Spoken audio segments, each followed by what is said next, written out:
I know it sounds a little bit interesting and maybe strange in an auditorium in Athens with mostly a Greek audience to speak in English, but this is what we try to do with this symposia, these colloquia that are geared to colleagues throughout the world, especially for treasures and manuscripts and parts of our collections that we want to share with the greater public. So it is a pleasure to welcome you all to our symposium, Magic Spells, Divinations and Exorcisms, a Cultural and Textual Tradition. For the moment, whatever exorcism we used is not working for live streaming, but in any event, we start with a recording session, and we'll see how we will move ahead. It is always wonderful to be able to discover new things within collections of our library or any library, especially for the Gennadius Library, because this year we're celebrating 100 years of uninterrupted life, a century of inspiration, as our exhibition announces, and a century of disseminating knowledge about the history of Hellenism. Part of this history is hidden in plain view in the pages of manuscript codices that were written in different parts of the territory that is now Greece and well beyond that territory, and which were assembled by collectors. These manuscripts, deposited in libraries and archives, are remnants of a fragmented world that needs to be studied, compared, and discussed by experts in order to construct hypotheses and arrive to conclusions. Today's event is a culmination of a collaboration not only with colleagues, but also with institutions. And I'd like to thank the Center for the Study of Greek Folklore of the Academy of Athens and the Historical and Palaeographical Archive of the Cultural Foundation of the Bank of Greece for a smooth and fruitful collaboration. Our speakers are seasoned scholars and budding philologists who worked on deciphering our manuscripts with their professor of paleography, Stamatis Boussès, to make sense of the contents, to compare texts and details of each manuscript. In many ways, we will get as close as to the very essence of making the best use of a library in the classroom and beyond, for the benefit of all of us. For that, you need the primary sources, that is, great collections, the means to make the text available, that is, to digitize it, an inspired teacher and scholars, and brave students. And we have one of them with us, and hopefully we will see the other four online. The study of early modern manuscripts reveals far more than what the texts contain. These documents open a window into everyday life, beliefs, anxieties, and the intellectual world of past societies, often preserving voices and practices that rarely appear in the official histories that we know. Through them, historians can trace how people understood illness, religion, culture, authority, and the supernatural, and also how this knowledge traveled across region, languages, and groups, how links were formed and networks were formed. Recent scholarship on magic, medicine, and the occult has shown that the boundaries between these medicine, religion, science in Byzantium and the early modern Greek world were far more porous than modern categories allow. Practices such as astrology, dream interpretation, healing charms, exorcism, and divinations were not confined to the margins of society, but form a much bigger and important part in everyday intellectual and social life. At the same time, early modern manuscripts illuminate networks of people and links of societies and cultural traditions. All the philologists who will address us today will surely impress upon us the fact that manuscripts are intimate witnesses of personal stories. They preserve traces of individual readers, healers, monks, scribes, and ordinary people. And they can show us how they felt about illness and how their fears, their hopes, their faith. The magical and medical medical manuscripts of the 17th century preserve this complex world with remarkable vividness. And today's colloquium will crack them open, but not too hard, because we need to preserve our manuscripts intact, to find answers to basic and more complex questions, and to make us understand some of the basic tenets of recent scholarship. I would like to close with a reference to medicine linked to the collection of Ioannis Gennadios. Before packing his books in London to bring them to Athens in 1922, Gennadios designed an ex libris sign which contained a phrase attributed to John Chrysostom, «Κτάστε βιβλία, ψυχής φάρμακα», acquire books, medicines for the soul. Chrysostom frequently emphasized that reading scripture and edifying texts was a form of spiritual therapy. In late antique Christian thought, books were not merely sources of learning, but instruments of moral and spiritual healing. The metaphor of the soul needing therapia, treatment or care, was extremely common in patristic literature. Was this the case also in the 17th century? This is what we will learn tonight from our speakers, and I would like to thank them all for being here with us and for having prepared everything and for having worked very hard on this project. Καλή επιτυχία to all of us, and all of you. Thank you. And now I would like to welcome to the podium Kostas Kostis, Director of the National Bank of Greece Cultural Foundation, for his address of this symposium. Thank you, Maria. Well, I didn't know that I had to speak in English. I switched to Greek. I'm very sorry. Το 1974, μια ξεχωριστή φυσιογνωμία των ελληνικών γραμμάτων, ο Λίνος Πολίτης, δημιούργησε το Ιστορικό και Παλαιογραφικό Αρχείο του Μορφωτικού Ιδρύματος Εθνικής Τράπεζας, το οποίο αμέσως μετά, μόλις έπεσε η Χούντα, άρχισε να λειτουργεί ξανά. Μέσα σε ελάχιστο χρονικό διάστημα, το αρχείο άρχισε να κάνει θαύματα. Ελπίζω να μην με κακολογήσετε, μη θυμόσετε μαζί μου, αν πω ότι το Ιστορικό και Παλαιογραφικό Αρχείο έμαθε την Ελλάδα παλαιογραφία. Και σε μικρότερο βαθμό εξακολουθεί να τη μαθαίνει η παλαιογραφία. Μετά τον Λινοπολίτη, μαζί με τον Λινοπολίτη, μετά τον Λινοπολίτη, ο Αγαμέμνων Τσελίκας εργάστηκε για πολλά χρόνια, δημιουργώντας μια συλλογή παλαιογραφικού υλικού, ψηφιοποιημένη σε πρωτότυπη μορφή, οτιδήποτε μπορείτε να φανταστείτε, η οποία είναι μοναδική για τα ελληνικά δεδομένα. Και ελπίζω ότι στα αμέσως επόμενα χρόνια θα είμαστε σε θέση να την αξιοποιήσουμε πολύ περισσότερο από ό,τι τώρα. Ο διάδοχος του Αγαμέμνονα, ο Σταύρος Γρημάνης, νομίζω ότι κάνει μια εξαιρετική προσπάθεια επιδιώκοντας να προσαρμόσει το Ιστορικό και Παλαιογραφικό Αρχείο στα σημερινά δεδομένα. Τα μαθήματα παλαιογραφίας που κάνει εξακολουθούν, κατά τη γνώμη μου, να είναι ιδιαίτερα χρήσιμα, αν κρίνω από τη ζήτηση την οποία έχω. Το κάνει, πρέπει να το διορθώσω. Δεν είναι μόνος του που τα κάνει, είναι και με άλλους μαζί. Σε αυτό έχω άδικο. Από εκεί και πέρα, σειρά σεμιναρίων, σειρά εκδηλώσεων επιτρέπουν στο Ιστορικό και Παλαιογραφικό Αρχείο να ανοιχτεί προς τα έξω όσο το δυνατόν περισσότερο. Και νομίζω το αποκορύφωμα θα είναι ότι φέτος θα διοργανώσει το αρχείο το Διεθνές Συνέδριο Ελληνικής Παλαιογραφίας. Νομίζω ότι είναι η πρώτη φορά που θα γίνει στην Ελλάδα. Το ζητούμενο λοιπόν είναι πώς θα καταφέρει το Παλαιογραφικό Αρχείο να προσαρμοστεί τα νέα δεδομένα, να ανοιχτεί όλο και περισσότερο. Νομίζω ότι πολύ εύκολα θα τα καταφέρει με το προσωπικό το οποίο διαθέτει αυτή τη στιγμή. Οι συνεργασίες μας, όπως η σημερινή, είναι μέσα στο πρόγραμμα αυτού του ανοίγματος προς τα έξω.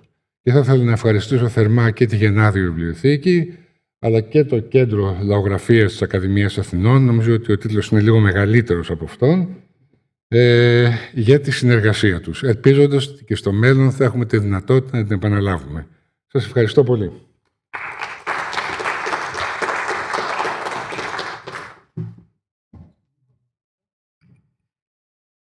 I will present myself, Evangelos Karamanes, from the Hellenic Folklore Research Centre. Dear Director, dear Professor, dear colleagues, it was with great joy and honor that we accepted the kind invitation of the Gennadius Library, American School of Classical Studies at Athens, and the Cultural Foundation of the National Bank of Greece to participate to the organization of this international workshop. Its main aim is, as mentioned by Director Georgopoulou and Professor Kostis, to present the study of 5 remarkable composite manuscripts in a joint effort. The Hellenic Folklore Research Centre of the Academy of Athens, which was established as the Folklore Archives in 1919, originally as an independent institution, as many other similar institutions did in the aftermath of the First World War, especially in Northern Europe and the Baltic countries. The founder of the Folklore Archive, Nikolaos Politis, was a commanding personality. The academic, political, and social activities he engaged in over decades placed him at the epicenter of Greek folkloristic research. This work was considered to be of such national importance, however, that in 1926, the then Folklore Archive was placed under the aegis of the Academy of Athens. Today, our institute constitutes a documentation center for traditional and contemporary Greek culture of national importance. It has a specialized library and a rich archive of unpublished material on all aspects of traditional Greek life and culture, a manuscript archive, music collection, cinema archive, museum collection, photographic archive, etc. Its activities include field research, research projects, publication, digital repositories for proverbs, popular legends, museum collections, manuscripts, videos, and it works on creation of local thematic museums, conferences, and other events. Cooperation with institutions worldwide was always been the primary concern of the directors and the researchers of the Hellenic Folklore Research Centre. In October 2026, in a few months, we are organizing in Athens the Summer School of the International Society for Ethnology and Folklore, in collaboration with the Museum of Modern Greek Culture of the Ministry of Culture, under the theme Living Things, Lasting Forms, Narratives, Co-Creating Heritages, welcoming international students and young researchers from all around the world. Questions about how people in traditional societies perceived illness, healing, and invisible forces have been raised on many occasions in the work of the Center, in numerous studies devoted to iatrosophia, practices of healing and well-being, magical beliefs and rituals, food traditions, and especially in the annual and in a 2-volume edition on popular medicine. As director of the Center, I am particularly pleased with our participation in this important project concerning the publication of these texts and the organization of tonight's event. This initiative is especially significant because, among other materials, we are presenting these 3 headless manuscripts, valuable testimonies of post-Byzantine manuscript culture and popular religiosity. These manuscripts, as Director Georgopoulou pointed, appear to date from the 17th century, constitute important witnesses to the ritual, exorcistic, and invocatory traditions of the Greek world. The manuscripts come from the region of Myrambellou, Lassithi, in Crete, were offered by our late colleague Georgios Ekaterinidis, research director of the Center, and were entrusted to the Hellenic Folklore Research Centre for scholarly preservation and study. This inclusion within the collections of the Centre highlights the enduring importance of such materials for the study of Greek culture, vernacular religious culture, ritual practice, and the transmission of popular beliefs across generations. Beyond their philological and historical importance, these texts offer a rare insight into the lived traditions experience of post-Byzantine Greek communities, They reveal a cultural environment in which ecclesiastical tradition, healing practices, protective rituals, and oral system of belief coexisted and interacted within everyday life. Preserving elements of folklore, demonological conceptions, ritual speech, and apotropaic practices, they illuminate aspects of popular spirituality and collective mentalities during the Ottoman period. In this respect, these manuscripts are not merely archival artifacts, but living witnesses to the dynamic interplay between official religion and vernacular religious expression. In our increasingly complex times, I believe it is important to foster a mutual understanding of different approaches, perspectives, and perceptions in order to examine both new and long-standing issues. Collaboration between institutions and interdisciplinarity is equally essential. In this respect, I would like to highlight the contribution of young researchers like Stavros Grimanis and Stamatis Zochios, and of Professor Bousses and his students from the University of Thrace, the Democritus University of Thrace.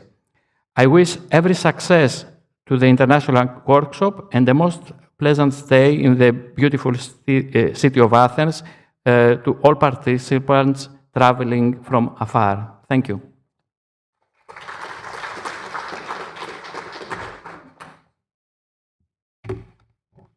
Good evening to everyone. I would like to welcome you to our event and to say some introductory words along with our collaborator and colleague, Dr. Stamatis Zochios. First of all, I would like to thank...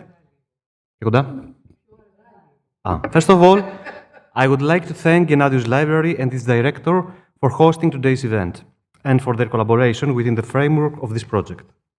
I would also like to thank the Center for the Research of Greek Folklore of the Academy of Athens, its director, Mr. Evangelos Karamanes, the researcher and colleague, Mr. Stamatis Zochios, as well as Professor Stamatis Bousses of the Democritus University of Thrace for their collaboration, and of course, our director for the National Bank Cultural Foundation, Professor Kostas Kostis.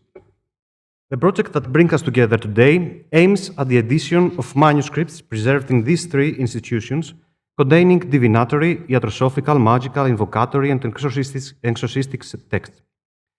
We will hear more about these manuscripts later from the colleagues who worked on their transcription. The broader textual and cultural context of these works will also be discussed in the first session, together with their place within a wider European framework by our keynote speaker, Professor Owen Davies. Very briefly, I would like to say a few words about the project itself. Its goal is to produce an annotated edition of these texts, accompanied by introductions and commentary that will situate them within their broader historical, philological, and cultural contexts, while aiming at the most accurate interpretation possible in light of current scholarship. The manuscripts we are discussing today, which will be presented in greater detail later, are briefly the following. Manuscript number 19 of the Pezaros collection in the Historical and Palaeographical Archives of the National Bank Cultural Foundation, probably dating to the 17th century, contains 175 small folios bound in plain leather. Its rough but legible script includes spelling errors alongside decorative elements, such as red ink initials and symbols. It is a miscellaneous codex containing medical, divinatory, and astrological texts. Manuscript MSS 895 of the Gennadius Library, also likely from the 17th century, consists of 59 folios with similar miscellaneous content and comparable script characteristics. It is likewise a miscellaneous codex containing astrological, divinatory, and invocatory texts. 3 fragmentary manuscripts from the Center for the Research of Greek Folklore of the Academy of Athens, probably from the early 18th century, together comprise 166 pages of mainly exorcistic and invocatory texts. The script is more refined and scholarly, although later additions by rougher hands are also present. Now I would like to give the floor to Stamatis Zochios for the rest of the introductory presentation. Thank you, Stamatis.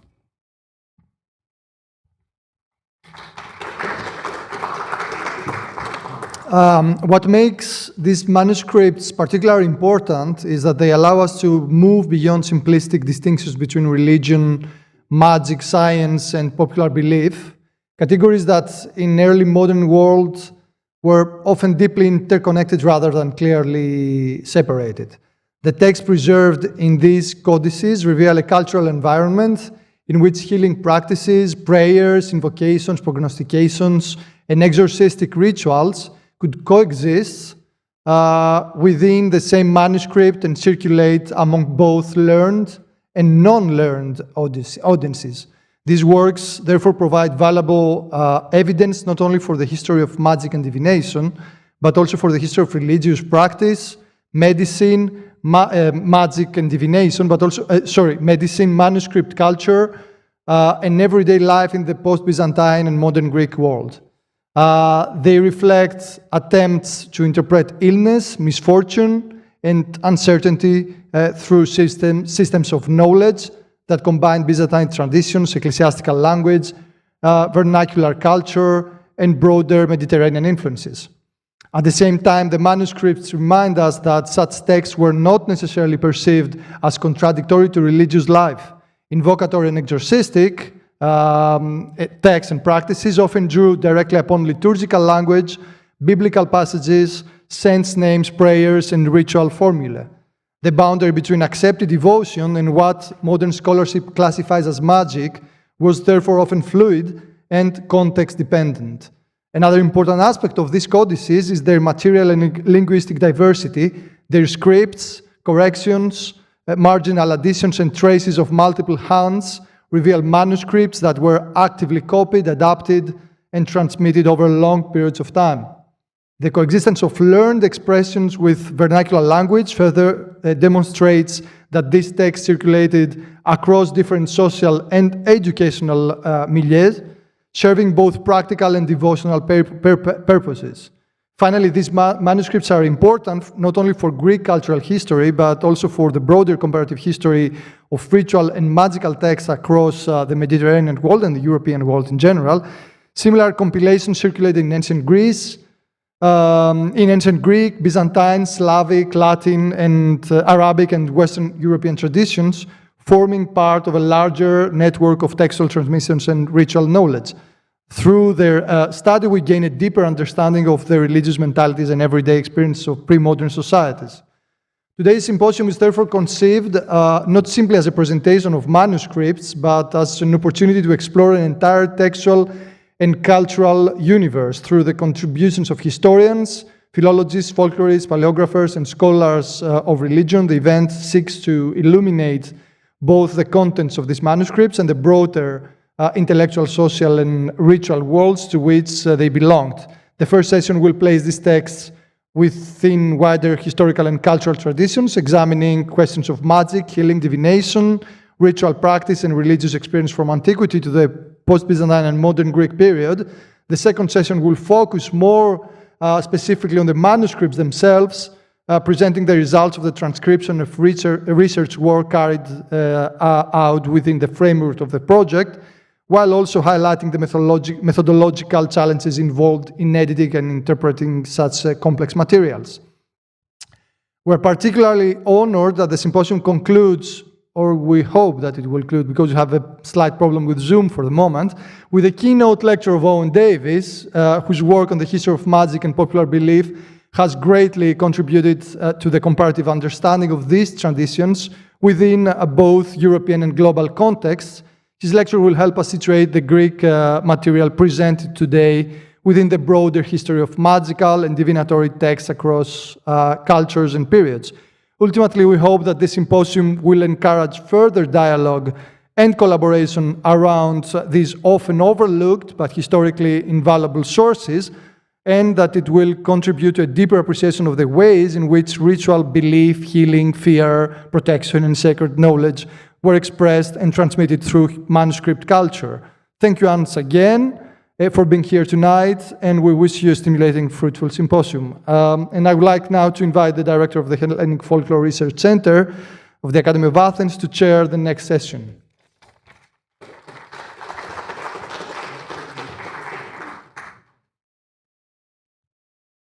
So it's an easy task, as Stamatis already presented the sessions. Starting the first session, Cultural and Textual Traditions, I invite Gerasimos Mergenos from the Institute of Historical Research, National Hellenic Research Foundation, with a theme. I will have to leave immediately after delivering my paper, so my deep apologies for this.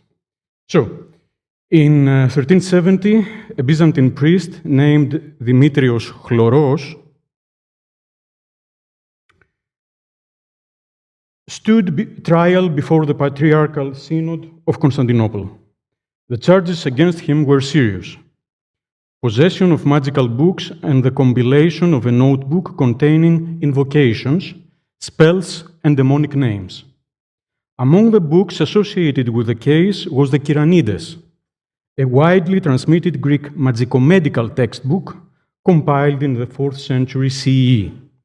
Chloros defended himself by insisting that the notebook he compiled and the other books were medical rather than magical. The Synod responded by summoning expert physicians to evaluate the material. Their verdict was unequivocal. These were not medical writings, but the deeds of the devil. Chloros was stripped of his offices and confined to a monastery. This episode raises a broader question that will concern us today. How did Byzantines distinguish between medicine and magic, science and divination, miracle and sorcery? At first sight, the answer might seem obvious. Orthodox Christianity officially condemned magic. Ecclesiastical authorities associated magicians with heretics, Jews, pagans, or demonic forces. Yet, the reality was far more complicated. In practice, the boundaries between religion, science, medicine, and occult knowledge were sometimes blurred. I don't mean with that the boundaries were absent or irrelevant. Rather, they were unstable and difficult to enforce consistently. One of the central arguments I would like to make today is that magic in Byzantium was not a marginal phenomenon existing outside Orthodox culture. Rather, it was deeply entangled with mainstream intellectual, religious, and social life. Scholars who condemned magic often studied astrology, interpreted dreams, calculated eclipses, or discussed demons and divination. Likewise, many practices condemned by ecclesiastical authorities sometimes resembled accepted religious rituals. Rather than treating Byzantine magic as marginal superstition surviving beneath orthodoxy, we should see these forms of knowledge as in dialogue within mainstream Byzantine intellectual culture itself. Yet this coexistence also generated constant tension. Ecclesiastical and political authorities repeatedly attempted to stabilize boundaries between legitimate and illegitimate forms of knowledge, boundaries that in practice proved extremely difficult to maintain. To understand this ambiguity, we must first consider what Byzantines meant by magic. In Byzantium and beyond, magic may be considered an overarching category that, depending on the perspective, encompasses divination and blurs the boundaries with miracles. Indeed, an aggregating term, as Richard Kiekefer puts it. Byzantine sources employed a variety of terms: magia or mageia, goitia, goiteia, mangania, manganeia, pharmakeia, pharmakia, and mandeia, mandia. These terms could overlap, although each carried slightly different associations. Importantly, all of them generally had negative connotations. They were terms used by critics and ecclesiastical authorities, not normally by practitioners themselves. At the same time, Byzantines did not always separate magic neatly from religion. A crucial point is that those who practiced what we would call magic today usually considered themselves good Christians. They show no contradiction in invoking Christian saints, relics, prayers, or sacred symbols within rituals intended to heal, protect, or predict the future. The problem, from ecclesiastical perspective, was not merely supernatural power itself. Rather, It was the attempt to access supernatural forces outside the legitimate framework of church authority. It is equally important to stress that Byzantine attitudes towards magic differed in significant ways from those that later emerged in parts of Western Europe. As Yuri Stoyanov has observed, Byzantine demonology remained comparatively fluid and unsystematic. Although Byzantines certainly believed in demons and occasionally referred to pacts with the devil, they never developed the fully articulated stereotype of the diabolical witch familiar from the Latin West. Eastern Orthodox Christianity also lacked systematic legal and scholastic style discussions on the magic heresy relationship, unlike Western Christianity. This does not mean, however, that Byzantium was somehow tolerant toward magic. Accusations certainly existed, and magical practices could provoke serious repression. In Byzantium, however, the category of magic remained flexible. This ambiguity becomes especially clear when we turn to Byzantine intellectual culture. Modern categories such as science, religion, philosophy, and the occult did not exist in Byzantium in the way we understand them today. Knowledge was not rigidly divided into separate disciplines. Astronomy, medicine, theology, astrology, and natural philosophy all belonged to a broader intellectual effort to understand the cosmos created by God. One revealing figure is, of course, Michael Psellos, the celebrated 11th century philosopher and polymath. Psellos openly admitted that he had studied the forbidden arts. He explained this partly as a result of intellectual curiosity, his famous Philomathia, and partly because he wished to refute such practices in his own words. Yet one suspects that the second explanation functioned as a convenient justification. In any case, Psellos' admission demonstrates that educated Byzantine intellectuals did not necessarily avoid occult knowledge altogether. In fact, Byzantine intellectual culture permitted a much broader understanding of what counted as legitimate philosophical inquiry than modern disciplinary categories would allow. Influenced by late antique Neoplatonic traditions, Byzantine thinkers often regarded the investigation of nature, celestial phenomena, and cosmic sympathies as part of philosophy itself. For Byzantine intellectuals, hidden knowledge about nature was not automatically irrational or anti-Christian. Studying the structure of the cosmos could be understood as part of understanding divine creation itself.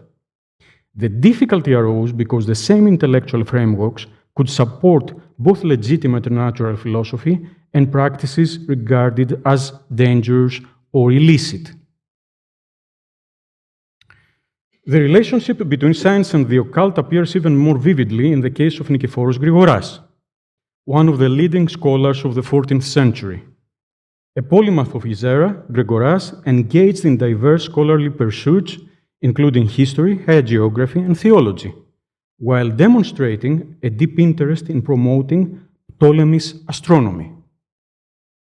Most probably in 1324, he became the first to propose a correction to the Julian calendar and the calculation of Easter, anticipating the later Gregorian reform. At the Kora monastery in Constantinople, he established a school devoted to preserving the mathematical sciences, what we call the quadrivium, particularly astronomy.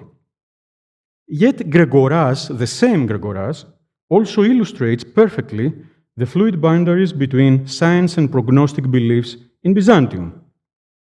Although he rejected the idea that the stars determined individual human fate, he nevertheless believed that celestial bodies exercised real influence upon the natural world.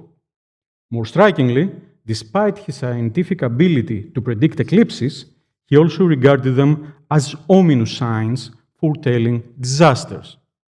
In his historical writings, eclipses accompany earthquakes and imperial deaths. In one famous case, Gregoras alluded to a forthcoming solar eclipse without publicly revealing its exact date, because Emperor Andronicus III allegedly forbade him from doing so. Presumably, this was because eclipses generated fear and could provoke unrest among the population. This episode reminds us that occult or prognostic knowledge was never merely theoretical. Predictions concerning eclipses, celestial omens, or catastrophes possessed social and political consequences. Precisely because such knowledge shaped collective fears and expectations, it could become an object of imperial as well as ecclesiastical concern. Gregoras also discussed demons, necromancy, and magical practices in his commentary on the Insomnies by Synesius of Cyrene.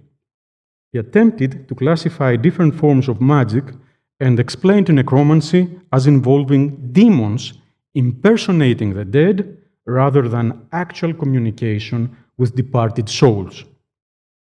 Whether these descriptions reflected real practices or literary imagination is less important here than the fact that a major Byzantine intellectual considered such questions worthy of philosophical discussion. If Gregoras reveals the perspective of elite intellectual culture, other sources show us how deeply magical or divinatory practices permeated everyday life. A particularly valuable witness is the monk, theologian, and court preacher Joseph Bryennios. Writing during the final decades of Byzantium, Bryennios lamented what he regarded as the moral decline of society and interpreted the empire's troubles as divine punishment for sin. Yes. Among the transgressions he listed were belief in astrology and magic, dream interpretation, the wearing of amulets, and divination using barley, where grains were scattered and the patterns they formed were interpreted according to various principles. He also mentions the burning of incense to the stichia, stoicheia, of one's house, here meaning the spirits of a place. Bryennios also referred to an interesting form of divination, observing the natural movements of one's own legs, hands, nose, fluttering eyelids, or even buzzing in the ears to predict the future. In fact, detailed catalogues and charts for making such predictions have survived from this period, as seen, for example, in the 14th century Codex Laurentianus Pluteus 2814. Bryennios' anxieties reveal something important. They show not merely the persistence of superstition, but the extent to which divinatory thinking permeated ordinary Orthodox religiosity itself. Such practices were widespread precisely because many Byzantines saw no sharp contradiction between Christian devotion and the search for signs, protections, or supernatural knowledge. Of course, the divinatory arts, and more broadly the prognostic practices of the late Byzantine period, were not limited to those described by Bryennios. In addition to practices such as dream interpretation, a wide range of other methods were employed to forecast the future. Notable examples include lekanomancy, that is divination by inspecting water or rather liquids in a bowl, as well as the consultation of texts devoted to thunder, the so-called vrontologia, and earthquakes, the so-called seismologia. At this point, however, we encounter perhaps the most difficult question of all. How did Byzantines distinguish between miracle and magic? A fascinating example appears in the posthumous miracles attributed to Patriarch Athanasius I, who died in the early 14th century. One story concerns a priest named Theodoros suffering from persistent fever.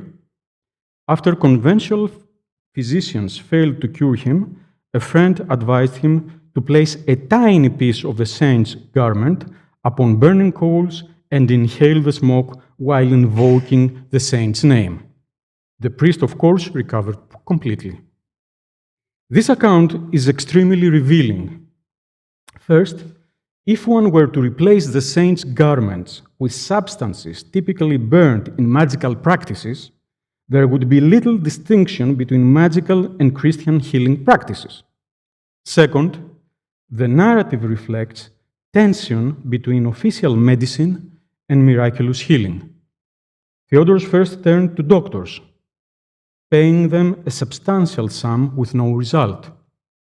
Byzantine miracle collections often portray physicians as ineffective or greedy, while emphasizing the superior healing power of saints. Third, the distinction between miracles and magic has been a recurring theme since the beginning of Christianity, often sparking controversy. But geographical literature stressed a key distinction: the duration of the effect. Magical effects are typically temporary, in contrast to the enduring nature of true miracles performed through divine assistance. On the other hand, Byzantine medical traditions themselves frequently incorporated remedies involving amulets, popular healing practices, or substances endowed with occult properties. The concept of what constituted a drug in Byzantium, and not only there, of course, was very fluid and shaped by assumptions that do not align with modern understandings of rationality. This brings us back to the trial of Dimitrios Chloros, to make a full circle. What makes the case so significant is precisely its ambiguity. Chloros was not an isolated village sorcerer. He was an educated cleric whose interests included medicine, astrology, and astronomy. His notebook drew heavily upon the Kyranides, a text combining medicine, natural lore, and magical traditions.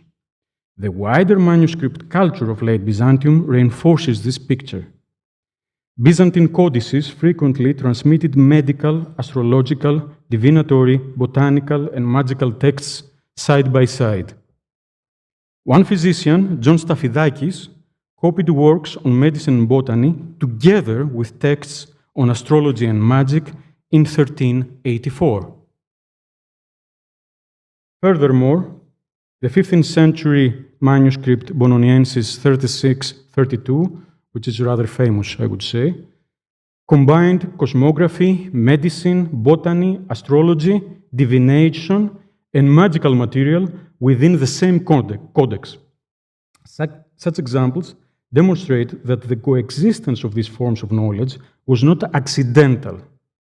Rather, late Byzantine intellectual culture itself encouraged the circulation of scientific and occult traditions within shared scholarly environments. In conclusion, late Byzantium did not always draw rigid distinctions between science, religion, medicine, and the occult. Some intellectuals studied astrology while criticizing divination. Christians employed rituals that closely resembled magical practices.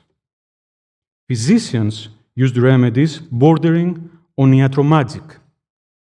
Miracle narratives and magical procedures often shared similar forms. The fundamental question was therefore not whether supernatural power existed, but who possessed legitimate authority to access and control it. Late Byzantium did not simply tolerate unstable boundaries between science, religion, and magic. The repeated efforts of ecclesiastical and political authorities to define, police, and stabilize these boundaries reveal precisely how difficult they were to maintain in practice. Thank you.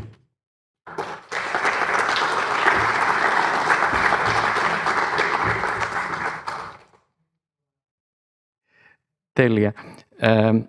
A few words about Gerasimos, who is a senior researcher in Byzantine history and the history of Byzantine science at the Institute of Historical Research of the National Hellenic Research Foundation, Athens. His research interests focus on the social and economic history of Byzantium and Byzantine alchemy, a field in which he has published extensively. His publications include 2 monographs, 4 edited volumes, and articles in scholarly journals, collective volumes, and conference proceedings in Greek, English, and Turkish. His edited volume, Alchemy in Byzantium, the first dedicated exclusively to Byzantine alchemy, is forthcoming with De Gruyter this year. He coordinates the research project Alchemy in Byzantium at the IHR and has directed and participated in research projects in Greece and abroad. He has taught at the National and Capodistrian University of Athens and the University of the Peloponnese, and has been teaching at the Hellenic Open University. And now I invite Professor Stamatis Boussez from the School of Humanities, Democritus University of Thrace, and the theme of his presentation is Magical Practices in Late Antiquity. Stamatis Boussez is Professor of Ancient Greek Philology and Papyrology.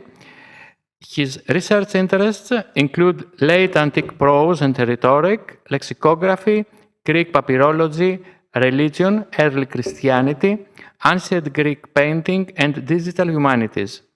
He conducted postdoctoral research at University College London and the University of Heidelberg, and worked as a researcher at the Institute of Byzantine Studies at the National Hellenic Research Foundation. He has taught in Greece and Italy, joined Democritus University of Thrace in 2009, and has supervised numerous graduate and doctoral theses. He is the author of 5 books and many articles. So, dear Stamatis, the floor is yours. Thank you. Thank you very much. It's really a particular pleasure to be here. Okay. Is it okay? Yes. It's a particular pleasure to be here at the Gennadius Library once again. Over the past 5 months, I have had the opportunity to participate here in 3 entirely different events. I think this is in itself quite revealing. The Gennadius is not simply a library or a research institution, but a genuinely living intellectual space, one capable of bringing together different disciplines, methodologies, and scholarly communities under a common conversation about the Greek past and its many receptions. Before beginning, I would also like to express my sincere thanks to Maria Georgopoulou, Stavros Grimanis, and Stamatis Zochios for their work, dedication, and thoughtful organization of this event, as well as to the entire staff of the library, and in particular Irini Solomonidi and Maria Smoli, who are always here with remarkable professionalism and generosity to support our needs, requests, and activities. Few categories in the study of late antiquity have proven more elusive, to use the term of Graf, than magic. Over the last decades, major scholars such as Graf, Faraone, Versnell, Gordon, Frankfurt, and Johnston have repeatedly emphasized the difficulty of distinguishing magic from religion, medicine, science, or divination through fixed criteria. Yet the evidence consistently resists such distinctions. New theories have added that ritual practices may be understood not as static categories, but as a socially differentiated strategies through which authority, legitimacy, and efficacy are constructed and negotiated. Scholarship since the 80s has progressively abandoned essentialistic definition and major debates such as ritual efficacy, material agency, embodied cognition, actor network theory, ritualization theory, performativity, lived religion, or cognitive approaches to magic illuminate different dimensions of the phenomena while simultaneously revealing the complexity of the category itself. Modern disciplinary categories further complicate the issue.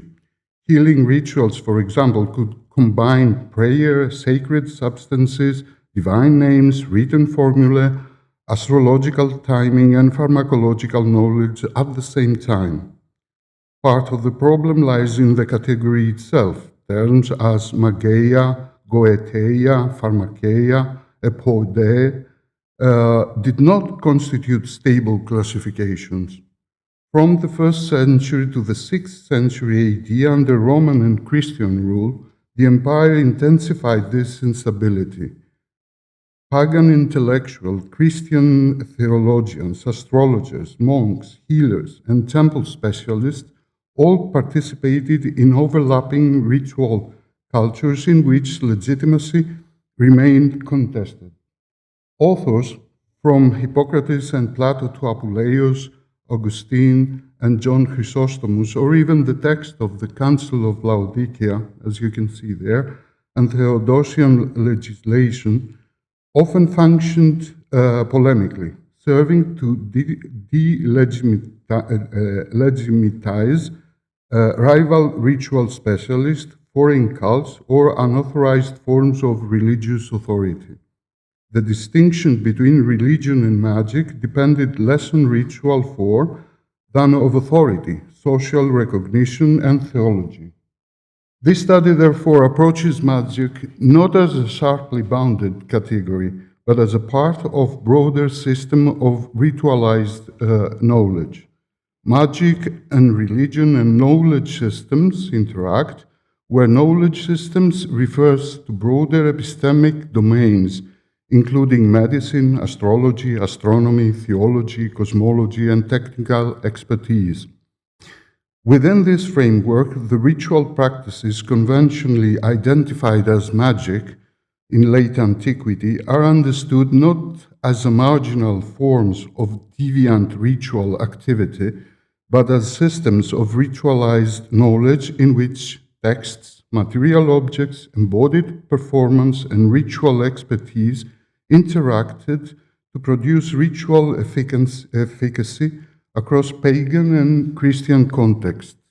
Late antiquity is understood here not only as a chronological period, but also as an era of profound religious and cultural transformation, marked by the interaction and reconfiguration of pagan, Jewish, and Christian traditions within changing structures of authority and legitimacy. These ritual environments remained highly differentiated. The ritual worlds of Roman Egypt, Christian Cappadocia, monastic Syria, and Byzantine Christianity cannot be treated as a single system, but reflect diverse local traditions and processes of cultural negotiation. Rather than disappearing under Christianization, many ritual technologies and forms of expertise were transformed and reintegrated into emerging Christian contexts, as demonstrated by Eric Dodds and later by Peter Brown and Averil Cameron. Late antique magical practices developed through the adaptation and transformation of older Mediterranean traditions, reaching back to the archaic and classical periods. Homeric poetry already preserves ritual speech, healing formulae, pharmaca, protective gestures, and divine invocation, while, for example, the figure of Circe, although literary in character, illustrates the close association between ritual knowledges, substances, transformation, and divine mediation. The classical period also developed curse rituals and chthonic communication. The fictiones, deposited in grave. Okay. Yeah. The fictiones, as you can see in the picture, deposited in graves, wells, or sanctuaries, sought to influence judicial, erotic, and social affairs through appeals to underworld powers. Healing traditions, likewise, occupied a fluid space between religion, medicine, and ritual expertise, and combined dream revelation, purification, offerings, and divine healing. The Hellenistic period intensified interaction among Greek, Egyptian, Jewish, Mesopotamian, and Near Eastern traditions, fostering ritual exchange, multilingual environments, and cosmological forms of knowledge. At the same time, the figure of the learned magician emerged, while ritual knowledge underwent increasing textualization through formularies, manuals, and compilatory traditions. These transformed the preservation and transmission of ritual expertise and found one of its richest expressions in the magical papyri of the late antiquity. The first centuries AD, and particularly the second, marked the area in which magical practice throughout the Mediterranean began to look, and I quote, surprisingly similar. Identifying these parallels, however, does not explain the means by which such similarities arose. Scholars have posited that magical knowledge may have been spread through the publication and dissemination of spellbooks and other formularies.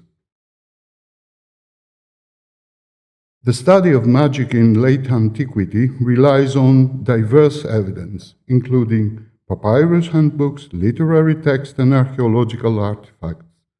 Among the most important sources are the Greek and Coptic magical papyri. We all know of PGM, PDM, and Supplementum Magicum, ritual texts originating largely from Roman Egypt and preserving healing rites, erotic spells, curses, protective formulae, divination, and techniques of divine communication.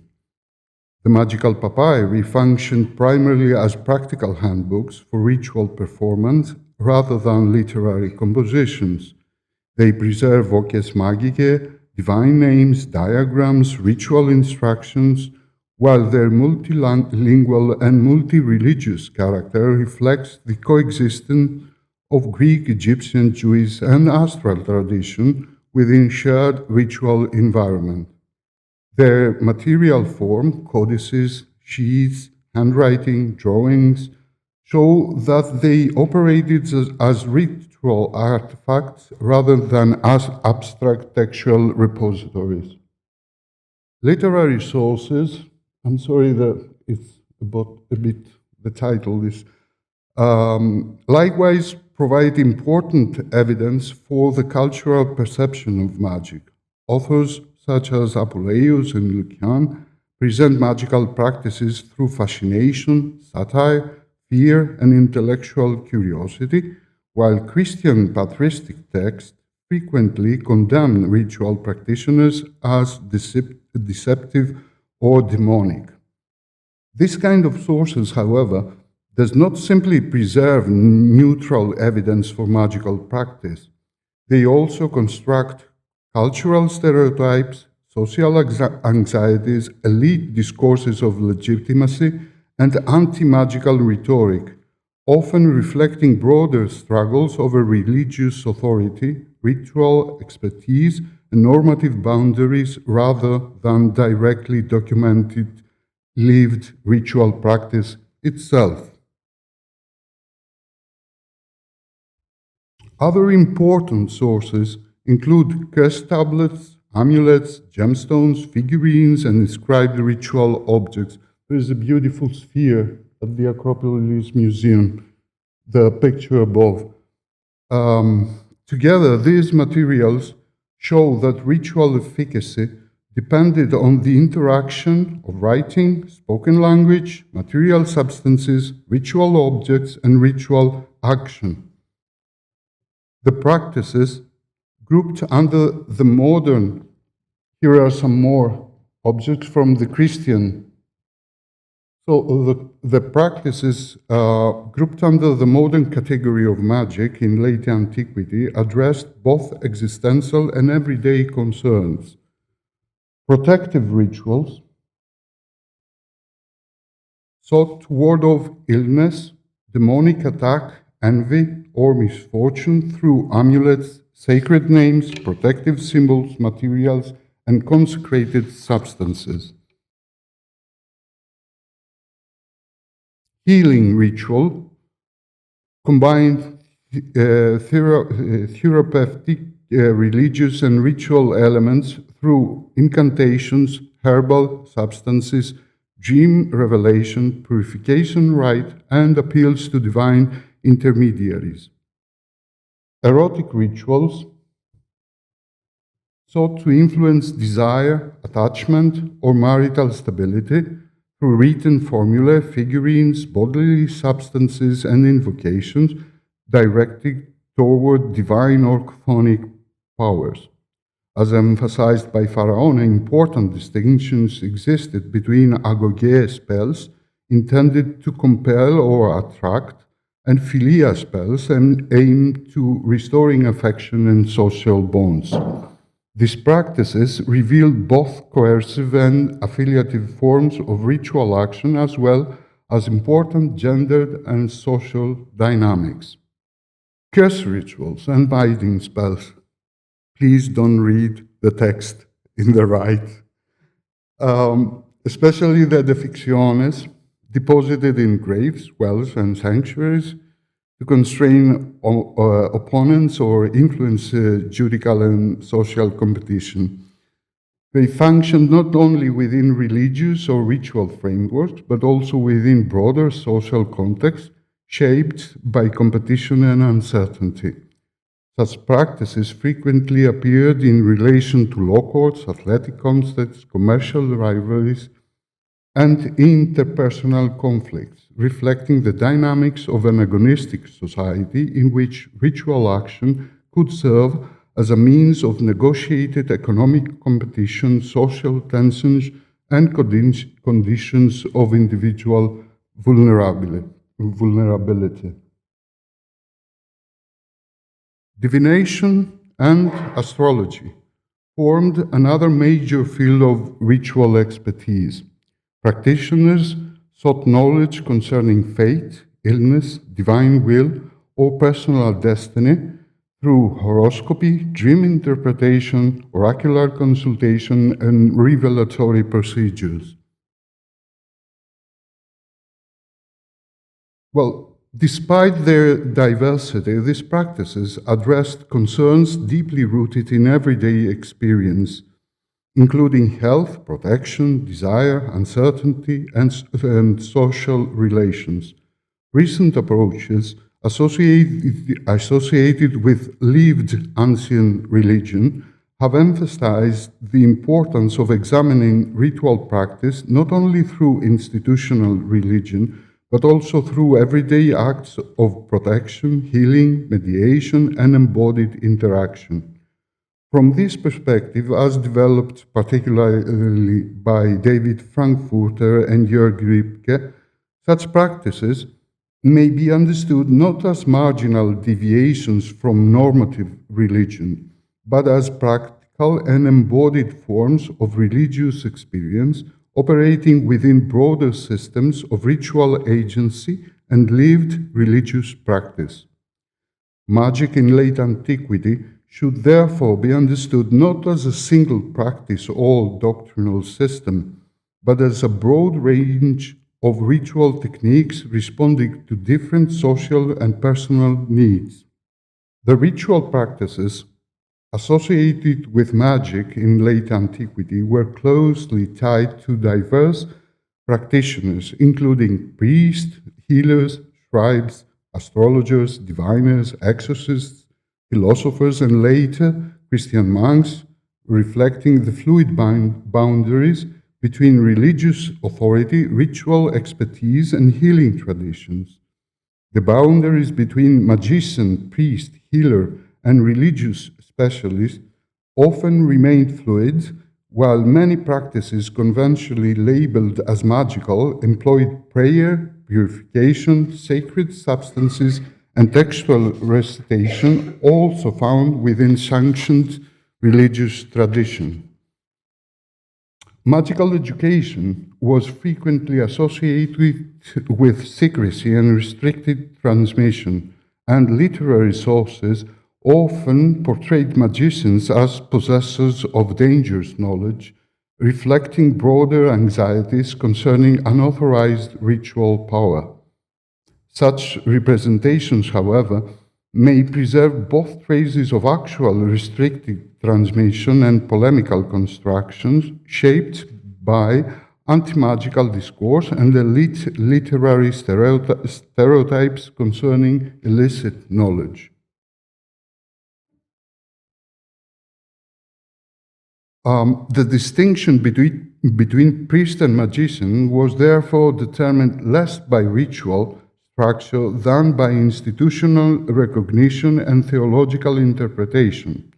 Late antique literary culture frequently portrayed the magician polemically as a deceptive manipulator or illicit powers associated with fraud, demonic activity, or spiritual corruption. Such representations also intersected with anti-heretical rhetoric, imperial legislation, and expanding forms of episcopal control, through which ecclesiastical and political authorities sought to regulate ritual expertise, define normative religious practice, and delegitimize competing forms of ritual power. Ritual practice in late antiquity was not only performed but also written, preserved, and transmitted.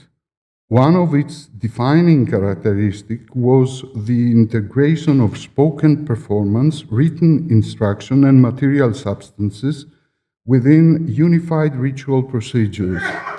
Text functioned not merely as repositories of knowledge, but as active instruments of ritual efficacy, while processes of textualization transformed the preservation and transmission of ritual practice. In this context, scribes emerged not simply as copists, but as participants in the continuity and transmission of ritual knowledge. Well, writing in itself could acquire ritual power. False writing, for example, as you can see in this bow, sacred names, symbols, and written formulae were often understood not simply as representation of supernatural force, but as active vehicles of it.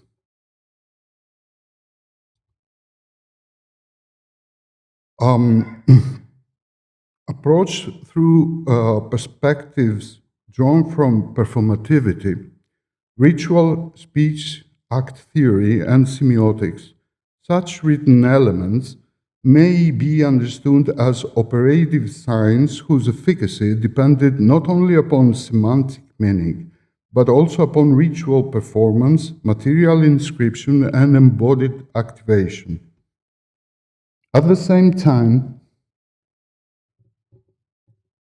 approaches associated with material philology emphasize that the physical form, transmission, and handling of ritual texts formed an integral part of their ritual authority and performative function.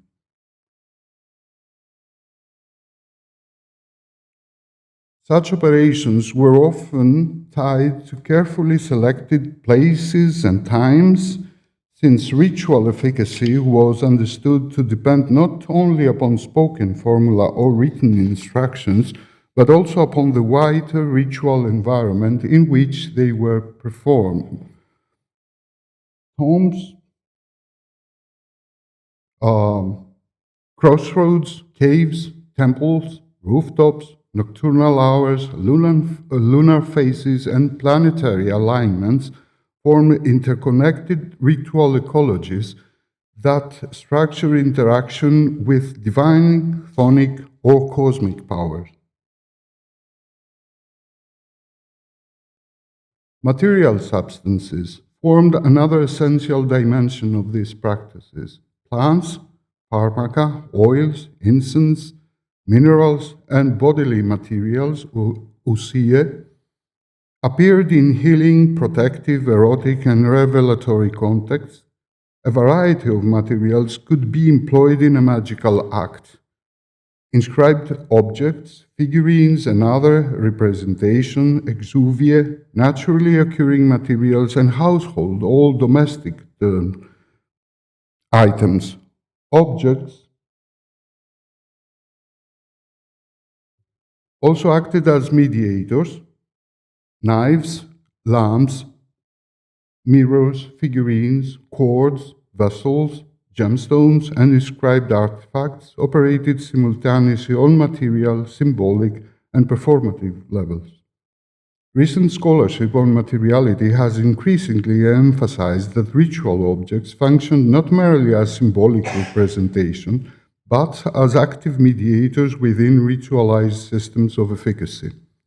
The body itself served as a central medium of ritual practice through gestures, posture, breath, vocalization, fasting, bodily manipulation, while chants, invocations, whispered formula, and sacred names were understood as acts possessing operative power in themselves.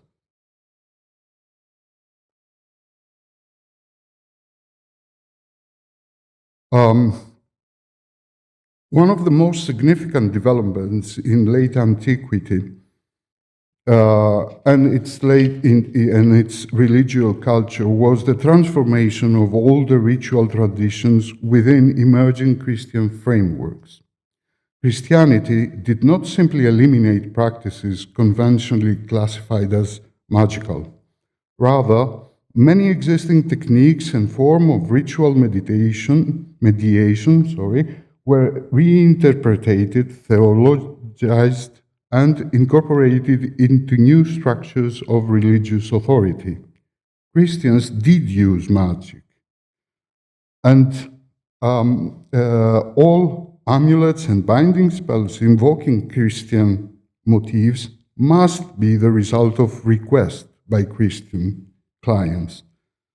These processes, however, should not be understood exclusively through a paradigm of continuity. Christianization also introduced significant elements of rupture through the demonization of competing traditions, anti-magical polemics, and growing episcopal control over ritual expertise and religious legitimacy. At the same time, Christian practices continued to employ familiar ritual mechanisms, including sacred speech, consecrated substances, bodily gestures, and sacred objects directed toward healing, protection, purification, and exorcism. These transformations were negotiated differently across Christian communities and local contexts, producing varied forms of adaptation and continuity.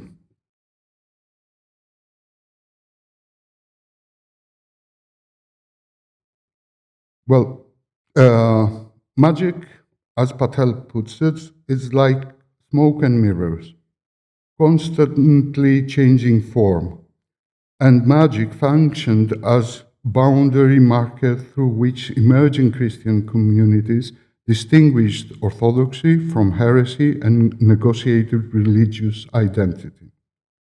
But as John Wortley observed, Christian miracles and magical sacrifices, and Erasmus has told us earlier, often appeared ritually similar, differing primarily in the source of power from which their efficacy and legitimacy were understood to derive.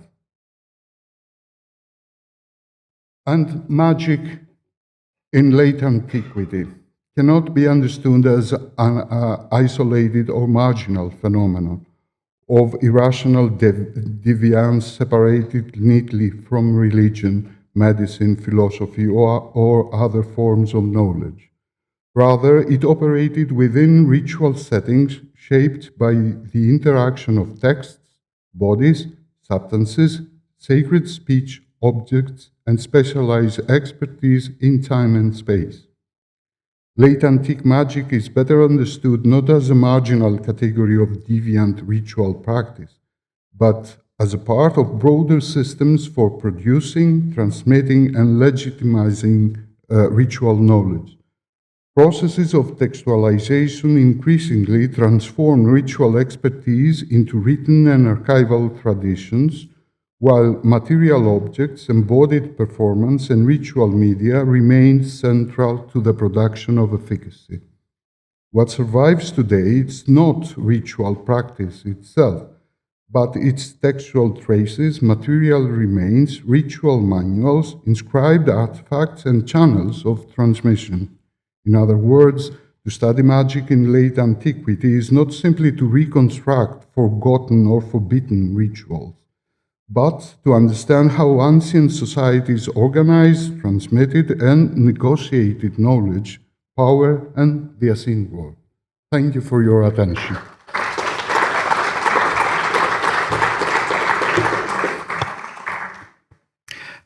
Thank you, Professor Bousses, for this systematic and documented overview of the magical practices in late antiquity. And I invite now Stavros Grimanis from the Historical and Palaeographical Archives of the National Bank of Greece Cultural Foundation.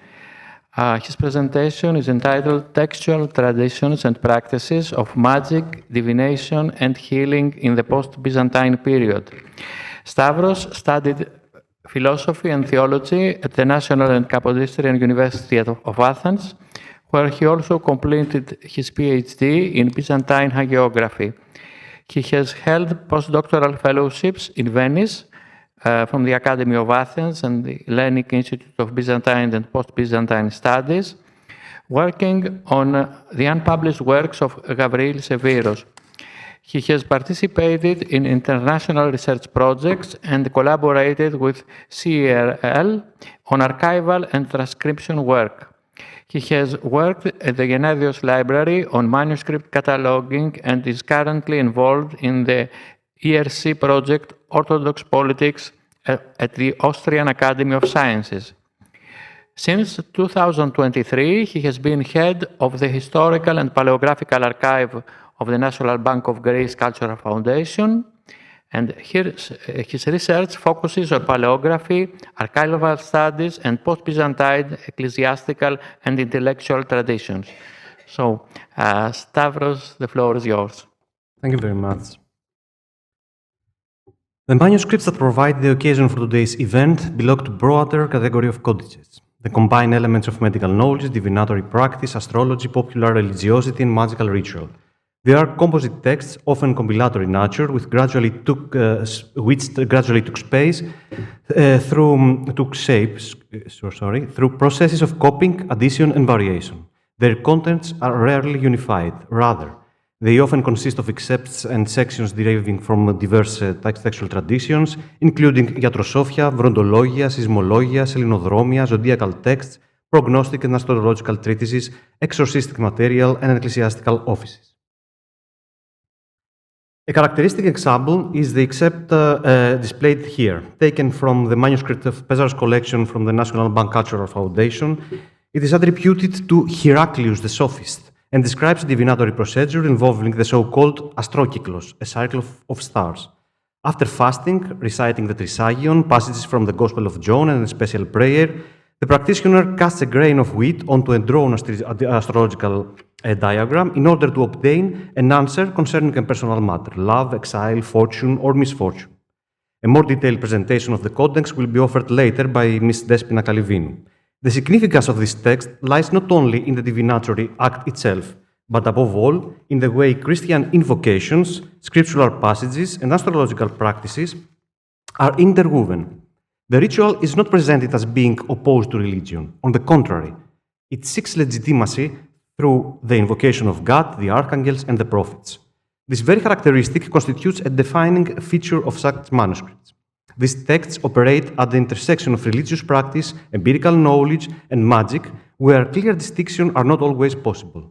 For the modern reader, these categories may appear discrete. For the people of pre-modern societies, however, their boundaries were more fluid. Particularly significant is the group of manuscripts known as iatrosophia. The term refers to collection of therapeutic recipes and practices employing plants, herbs, animals, substances, minerals, or combinations thereof. These remedies were intended for the treatment of illnesses, wounds, and ailments, but often extended to matters concerning love, fertility, success, or protection against malevolent forces. As Agamemnon Tselikas aptly observed, anyone living through such manuscripts today encounters a world filled with potions, pills, sherbets, powders, and cordials, together with animal horns, unfamiliar herbs, bird droppings, and mysterious words. Behind this imagery, however, lies an entire tradition of knowledge. The iatrosophia draw upon the ancient medical theory of humors and the textual traditions attributed to Galen and Hippocrates, while at the same time incorporating empirical practices, local knowledge, and popular beliefs. Within this framework also belong the so-called prognostic manuscripts, Βροντολογία, seismologia, selenodromia, and zodiologia. These texts sought to interpret natural phenomena, thunder, earthquakes, eclipses, and the movements of celestial bodies, and to relate them to human life. The occurrence of thunder in a particular month or the position of the moon could be understood as a portent of war, famine, disease, or prosperity. More practically, such signs could provide guidance concerning the proper timing of agricultural labor, animal husbandry, trade, or matters relating to personal and family life. These texts represent an attempt both to comprehend and to manage uncertainty. In agrarian and pastoral societies where survival depended upon weather, conditions, health, successful harvests, and stable social relations, such manuscripts functioned as instruments for making sense of the world. They offered a sense of order within a reality marked by constantly risk and insecurity. Closely related to these are the astrological and magical manuscripts. These codices were often modest in construction, though at times more carefully produced, and were copied either by semi-literate scribes or by more educated clerics and laymen, always with a strong practical orientation. They are frequently accompanied by symbols, diagrams, astrological signs, and magical signs, often rendered in color, primarily red ink.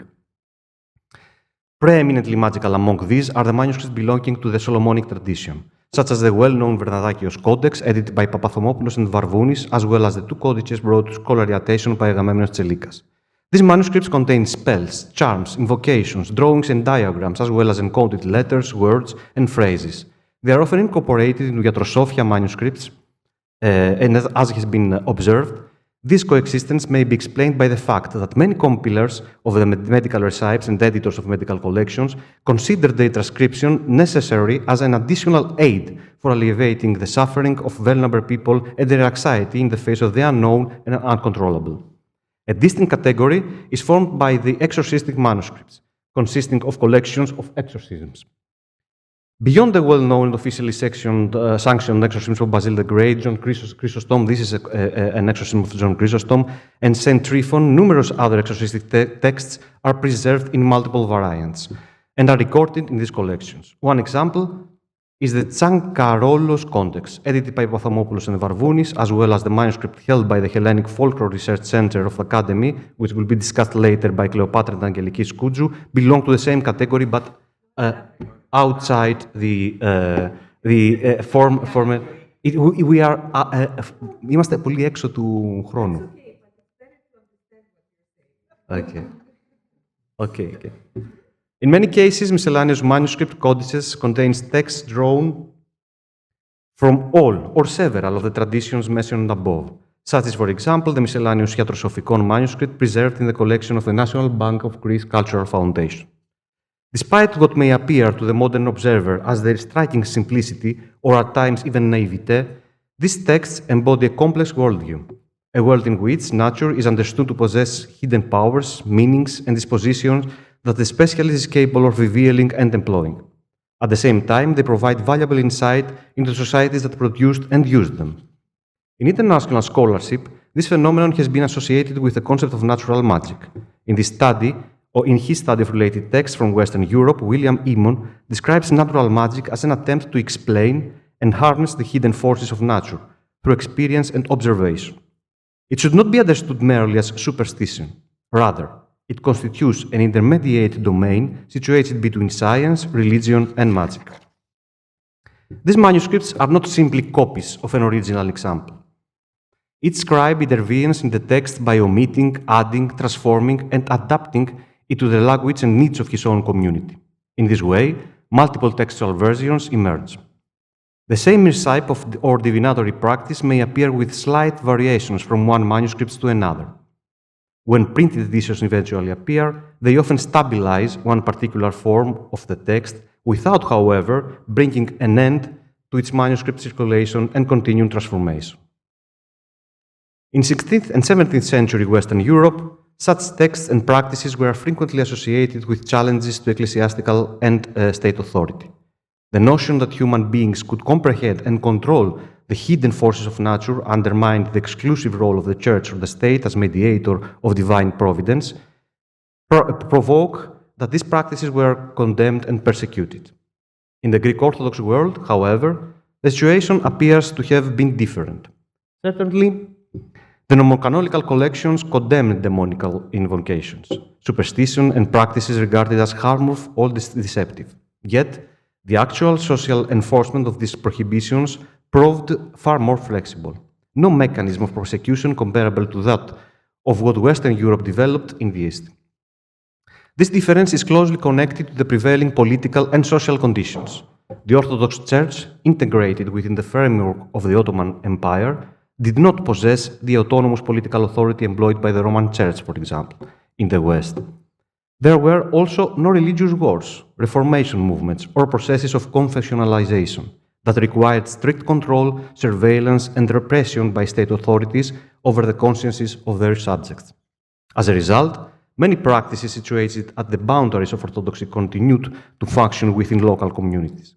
It is characteristic that many of these texts employ scriptural passages, prayers, the names of saints, and ecclesiastical formulae. Their compilers sought to situate such practices within a Christian, even ecclesiastical framework of legitimacy. At the same time, however, the broader worldview that emerges from these texts is not entirely compatible with Orthodox theology. The notion that human beings could, through specialized knowledge and techniques, influence the workings of the world, control fate, or uncover hidden forces, remained in constant tension with the principle of absolute trust in the divine will. These manuscripts and the texts they contain were shaped within specific local, social, and cultural contexts that determined not only their production, but also their use and reception. Broadly speaking, three principal categories may be distinguished. Books with instructions, we can say, books with prayers and invocations, and performative texts. The first category includes practical directions for remedies, divinatory procedures, and magical techniques, often accompanied by diagrams, symbols, and incantations. The second comprises ritual texts, intended to be recited during the performance of an act, together with instruction concerning the structure of the ceremony. In the third category, the written text itself functions performatively. The manuscript or excerpt acquires the powers of an amulet or protective object, without the need for reading or recitation, as phylacterion. From a sociological perspective, these texts range from learned compositions produced by clerics to rudimentary records copied by semi-educated scribes, often in an almost phonetic form, revealing their use even by individuals with limited or no literacy. Their circulation cut across all social strata: clerics and lay people, officials, merchants, artisans, farmers, and herdsmen, men and women, scholars, literate individuals, and the illiterate alike, and was connected to crucial aspects of life, including health, love, marriage, birth, death, labor, wealth, authority, settlement, and mobility.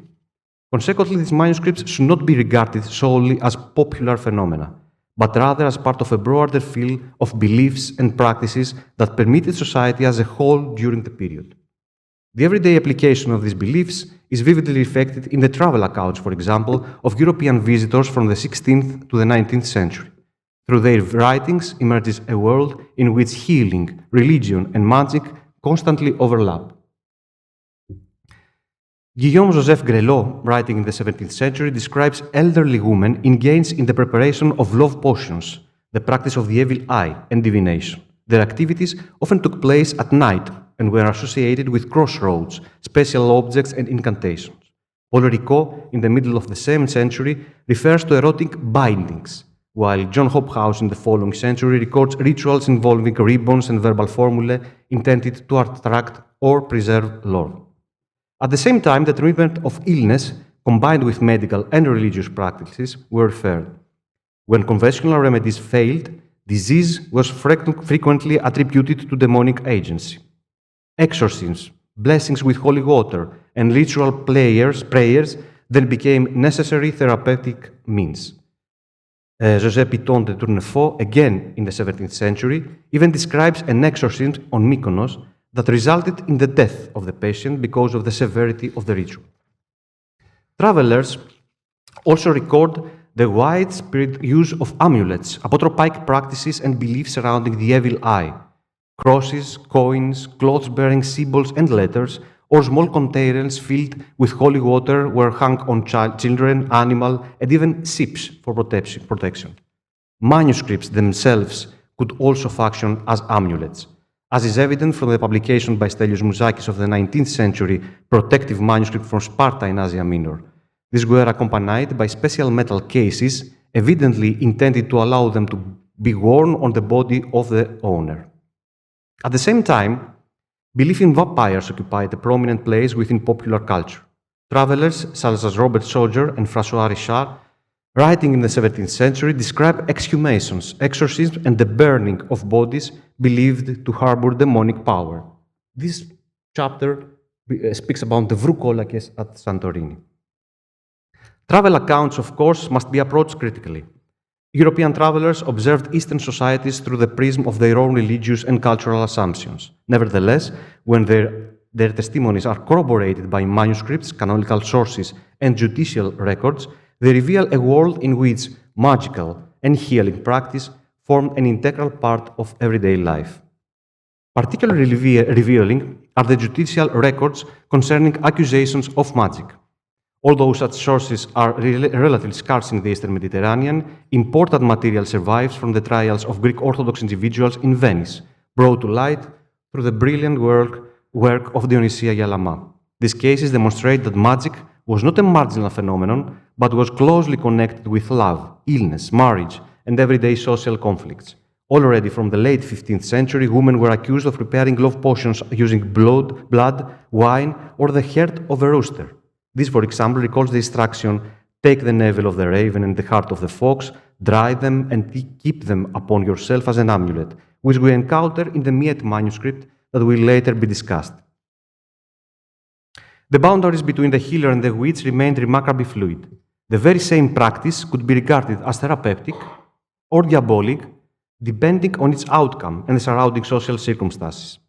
Investigative authorities confiscated candles, herbs, amulets, vials, ribbons, and most relevant for our purposes here, manuscripts, containing spells, incantations, and symbols, as in the case of Marietta Grimani and Tarsia Laura Malipiero in the 17th century.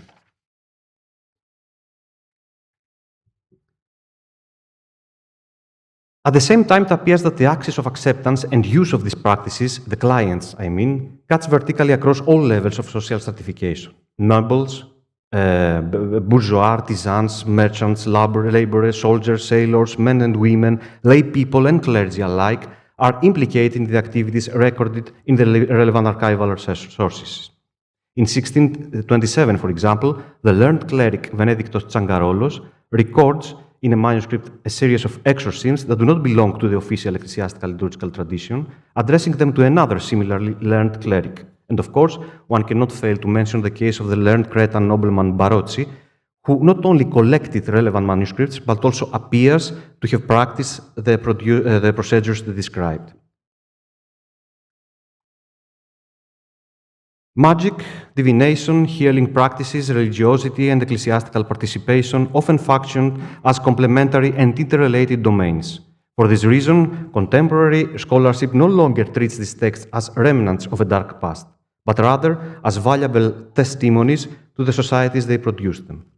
Benedict Lack has rightly emphasized that neither sciences nor religion should be regarded as fixed categories. In every historical period, societies themselves determine what is considered scientific, religious, or magical. This implies that such texts and practices must be examined within their historical context, rather than through exclusively modern evaluative frameworks. From this perspective, magical and divinatory manuscripts function as mirrors of the societies that produce them. Through them emerge the fears, desires, and anxieties of individuals. Fear of illness and death, concern over love and marriage, the need for protection against evil, as well as the aspiration for prosperity, fortune, and control over the future.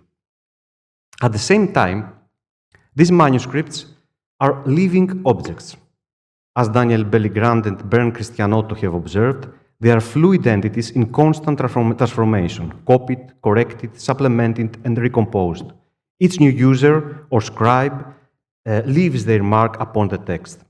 The study of this text, therefore, does not lead us solely to the history of magic or popular religiosity.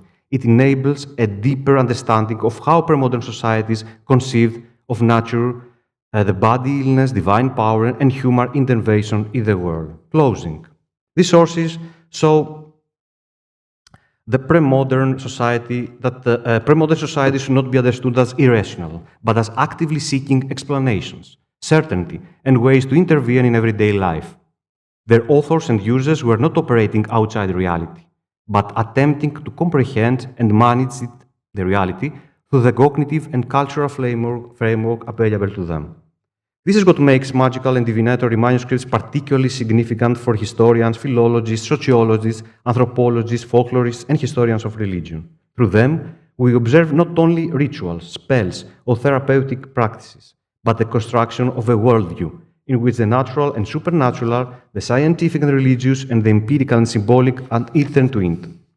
Their contribution to contemporary scholarship lies in challenging fixed categories of knowledge, belief, and science, encouraging a more nuanced understanding of their boundaries. They also highlight the persistence, even today, of forms of magical thinking, pseudo-scientific certainty, and alternative therapies, especially in context of insecurity and uncertainty. Thank you very much for your attention.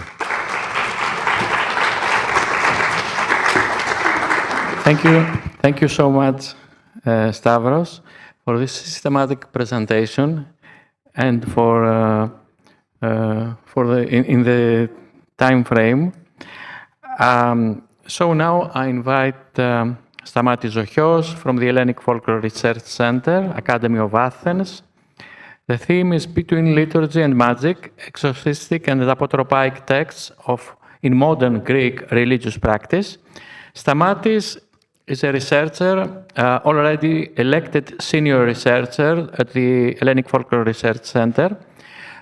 He published extensively in the Annual of the Centre, and he worked on documentation of folklore material in our digital repositories. He also published with Giorgos Tserpes a book on Proverbs collection of Adamantios Adamantiou. Stamatis holds a PhD from the University of Grenoble, focusing on sleep paralysis in medieval literature and popular belief. He is editor-in-chief of Études Balkaniques, Cahiers Pierre Bellon, and co-editor of the series Folklore, Interpretative and Methodological Approaches. His research focuses on lived religion, popular beliefs, vernacular narratives, and folklore in Eastern and Southeastern Europe. He has completed a research project and near-death experience in Orthodox tradition and is currently preparing his Habilitation à diriger des recherches on exorcism and possession in modern Orthodoxy. He is also a member of the Groupe Société, Religion, Laïcité du CNRS. He has taught at the École Pratique des Hautes Études and the Hellenic Open University, the National and Capodistrian University of Athens, and the University of Strasbourg. He has participated in numerous international conferences and research projects supported by European institutions. So he is a brilliant young researcher, evidently, that he is enriching our Center, and one of the things I'm happy that I have accomplished during my term is that we managed during this period to elect five new researchers, hopefully 7 in a few days, that gave the possibility to the Hellenic Folklore Research Centre to see the future, contemplate the future with optimism. Thank you. Good evening to everybody, and thank you very much for being here today. My presentation explores these Byzantine, post-Byzantine actually, and modern Greek exorcistic and apotropaic texts situated at the intersection of official Orthodox liturgy, popular healing practices, and vernacular ritual culture. The material comes mainly from manuscripts preserved in the archives of the Hellenic Folklore Research Centre of the Academy of Athens. Most of the photos that you will see in the background, they come from these manuscripts. Some of the students afterwards will talk about these, but my presentation is more general. So the material comes mainly from these, and they contain exorcism, healing prayers, protective invocations, demonological catalogs, and ritual instructions.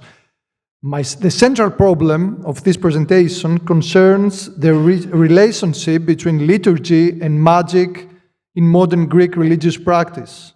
These texts combine elements that modern scholarship often tends to separate, like Orthodox theology and ecclesiastical authority, exorcistic ritual, healing traditions, magical formulas, and popular religious practice. We're going to see that it's not that clear sometimes. At first sight, some of these texts appear fully ecclesiastical, invoking Christ, the Trinity, the Virgin Mary, saints, and archangels, and yet, at the same time, they also include voces magicae. I will explain later what's that, secret names, ritual commands directed against demons, protective signs, and highly performative formulae intended to heal, bind, expel, or protect. As I will argue today, these manuscripts reveal a hybrid, and I underline this word, ritual language in which ecclesiastical authority and popular ritual efficacy coexist rather than oppose one another. The boundary between prayer and spell, liturgy and magic, was often far less rigid in post-Byzantine and modern Greek religious culture than modern categories suggest. This material also belongs to a much broader Byzantine and Eastern Mediterranean tradition of exorcistic writing. Particularly important are the traditions surrounding female demons as Yilu and Abizu, whose names and powers circulated in Byzantine and post-Byzantine exorcisms, amulets, and protective texts. These traditions continued well into the Ottoman and modern Greek periods through manuscripts, oral performance, and ritual practice. And at the same time, these texts should not be understood simply as superstitious survivals. Rather, they reflect forms of lived orthodoxy. I will underline this thing many times today, in which ritual speech, healing, protection, and sacred authority were deeply interconnected aspects of everyday religious life. But how these texts actually situated within Orthodox religious life and ritual practice. Exorcism has never been marginal within the Orthodox tradition, and it is still there. On the contrary, it belongs to the broader therapeutic and sacramental life of the Church, and it appears in several official liturgical contexts, like baptismal rites, healing practices, blessings and prayers directed against demonic influence. The most important canonical, I underline this word, text, exorcistic texts of the Orthodox Church are the exorcisms attributed to John Chrysostom and Basil of Caesarea, preserved in the Euchologian tradition. In Byzantine and post-Byzantine modern Greek practice, 4 exorcisms of Basil and 3 of Chrysostom became particularly authoritative and were widely incorporated into exorcistic rites. And these texts invoke the authority of Christ over demons and present exorcism as an extension of Christ's own ministry. Alongside this, the Orthodox tradition also accepted other protective and healing prayers, such as the prayer of Tryphon, against harmful creatures and agricultural destruction, which remained officially, which means canonical in this case, used in many regions. But at the same time, however, there existed a much broader paraliturgical tradition, this kind of text that we will examine today, composed of non-canonical exorcistic texts, apotropaic prayers, magical seals, and healing formulas, and these circulated in manuscripts, copied and used not only by lay ritual specialists, but also by monks, and mainly maybe by monks, and even members of the clergy. The boundaries between canonical and non-canonical ritual practice, as you understand, were therefore often very fluid in everyday religious life. The theological framework underlying this text is deeply rooted in Orthodox understandings of sacred language and divine authority, and as the exorcistic material itself emphasizes, ritual speech is not merely descriptive but performative. Exorcism does function as a form of sacred speech through which divine power becomes active in the world. In this sense, exorcism is understood as an extension of the therapeutic and salvific activity of the Church. In the Ottoman Empire, in the Ottoman period, Greek world, religious life was shaped by a very complex coexistence of ecclesiastical and popular practices. Priests, monks, folk healers, lay ritual specialists, and local practitioners often operated within overlapping religious environments rather than in strictly separated spheres. The manuscripts examined here circulated widely in monasteries, village communities, private households, and among members of the clergy themselves. Their practical format heavily used paper codices with cursive writing, corrections, abbreviations, and signs of repeated handling. We're going to see that. Strongly suggests that they functioned as living ritual handbooks rather than purely literary texts.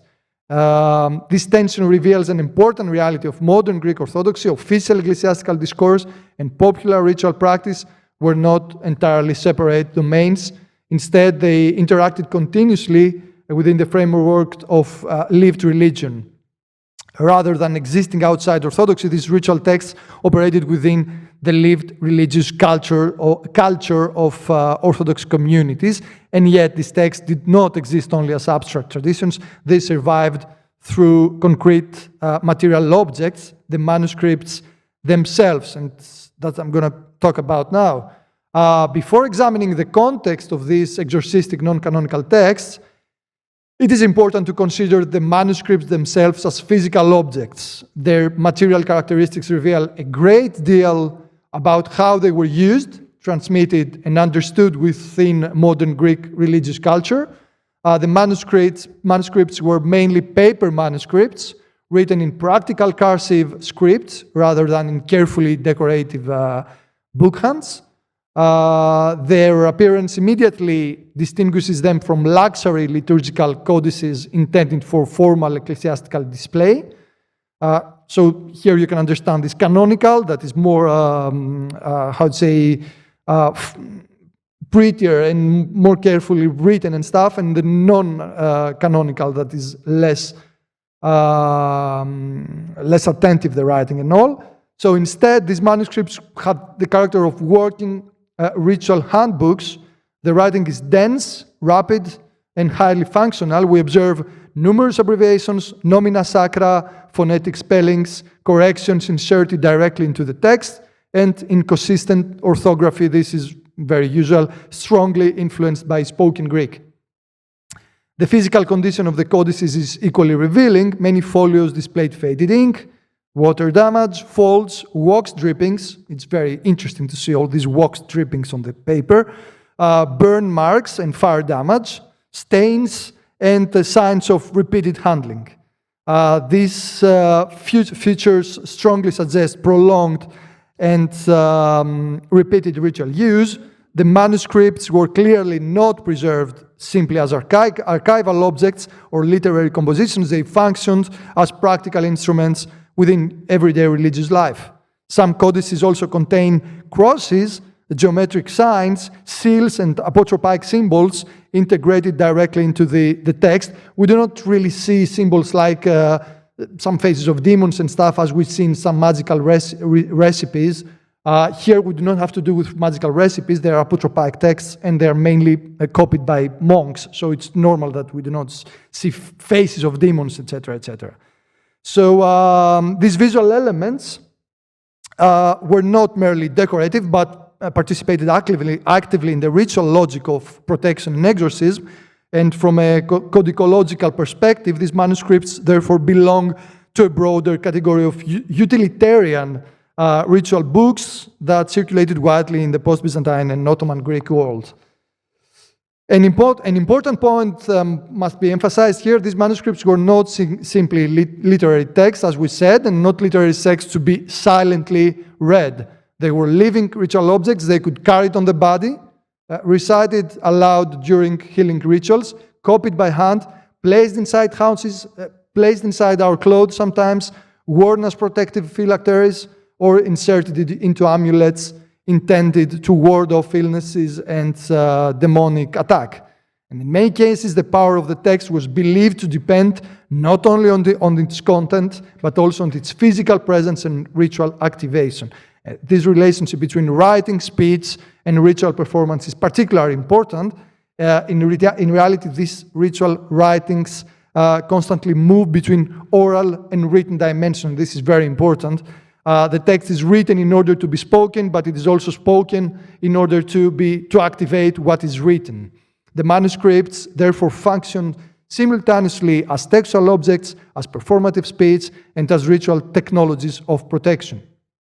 This explains why many exorcistic texts insist not only on recitation, but also on inscription itself. In the Yelu tradition, and I will explain what is these Yelu traditions, for example, the writing of demonic names onto phylacteries was considered essential for protection. The codices thus reveal a ritual culture in which the distinction between text, object, and performance becomes increasingly blurred. Writing itself becomes an act of ritual efficacy, but how exactly did this text produce ritual efficacy?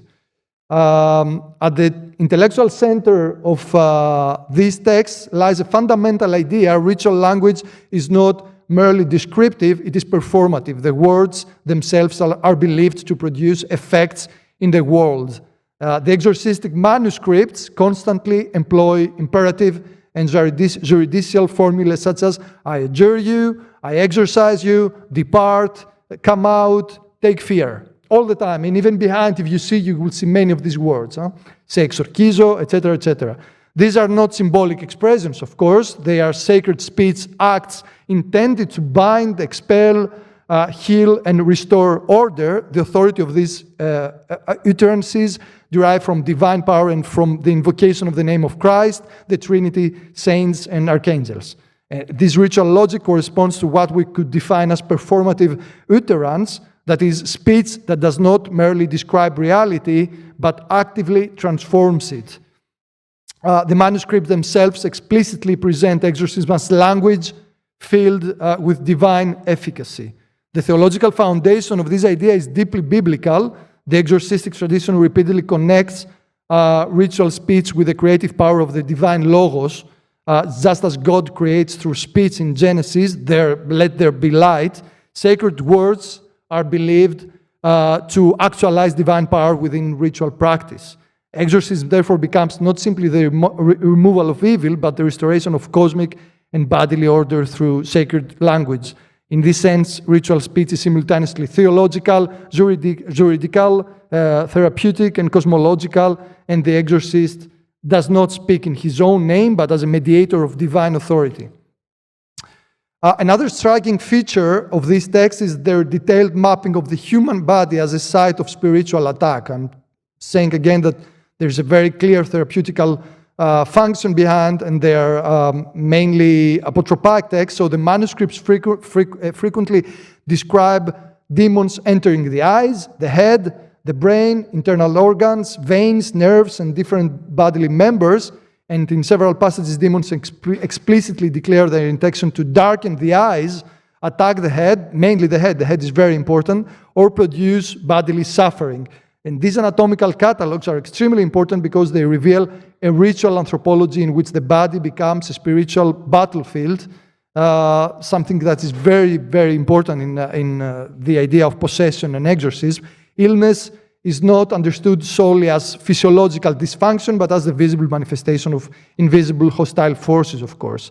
So the detailed enumeration of bodily parts serves several ritual functions, such as identifying the location of demonic presence, extending sacred protection over the entire body, and ritually reordering the body through language. And this reflects a broader Byzantine and post-Byzantine modern Greek worldview in which physical illness, emotional suffering, spiritual attack, and cosmic imbalance were deeply interconnected. A final important characteristic of this text is their highly accumulative structure.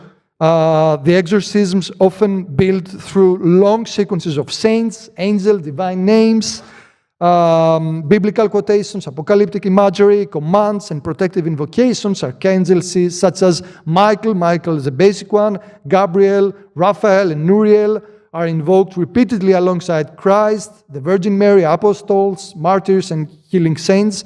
And this accumulation creates a powerful ritual rhythm. Repetition intensifies the performative force of the text and gradually produces what we might call a ritual escalation. The exorcism surrounds the demon with increasing layers of sacred authority. The repetitive structure also contributes to oral performance, creating cadence, aiding memorization, intensifying emotional impact, and reinforcing communal participation. In many ways, the ritual power of this text depends precisely upon this cumulative excess. The demon is not confronted through a single statement, but overwhelmed through the progressive multiplication of sacred names, commands, and divine presences. The result is a ritual language designed not simply to communicate meaning, but to enact spiritual pressure upon hostile forces through the accumulation of sacred authority itself. At this point, an important question emerges: where do we place this text between Orthodox ritual and what modern scholarship calls magic? One of the most fascinating aspects of these manuscripts is the presence of what we call voces magicae, mysterious words, incomprehensible syllables, distorted names, and ritual formulae whose meaning is often obscure or entirely opaque. Alongside invocations to Christ, the Trinity, saints, and archangels, we encounter sequences of strange phonetic constructions, foreign-sounding expressions, magical names, and hybrid linguistic forms that do not belong to ordinary Greek liturgical language. These so-called barbarous names belong to a much older Mediterranean magical tradition extending from late antiquity into Byzantine and post-Byzantine ritual culture. What is particularly important is that ritual efficacy was believed to reside not only in semantic meaning, but also in sound itself. Sacred language functioned through pronunciation, rhythm, repetition, and acoustic force. The mysterious nature of these words was itself considered a source of power. Their foreignness and obscurity reinforced their sacred and supernatural authority, and in this sense, ritual speech operated simultaneously on theological, symbolic, and sonic levels. This helps explain why many exorcistic formulae preserve archaic, corrupted, or partially unintelligible expressions across centuries of manuscript transmission. Their effectiveness depended less on grammatical clarity than on ritual performance. Something very important, and we didn't really mention that, is another major component even of these in this text that they are apotropaic and between Orthodox and canonical and non-canonical, is the strong influence of Solomonic traditions throughout the Byzantine and Eastern Mediterranean world. Solomon was widely regarded not only as a wise king, but also as a master of demons and possessor of hidden ritual knowledge. The manuscripts repeatedly invoke Solomon's authority, protective seals, hidden names, what we call Solomoniki in Greek, and formulas capable of controlling hostile spirits. In some passages, demons explicitly state that they flee wherever Solomon's seal or protective text is present.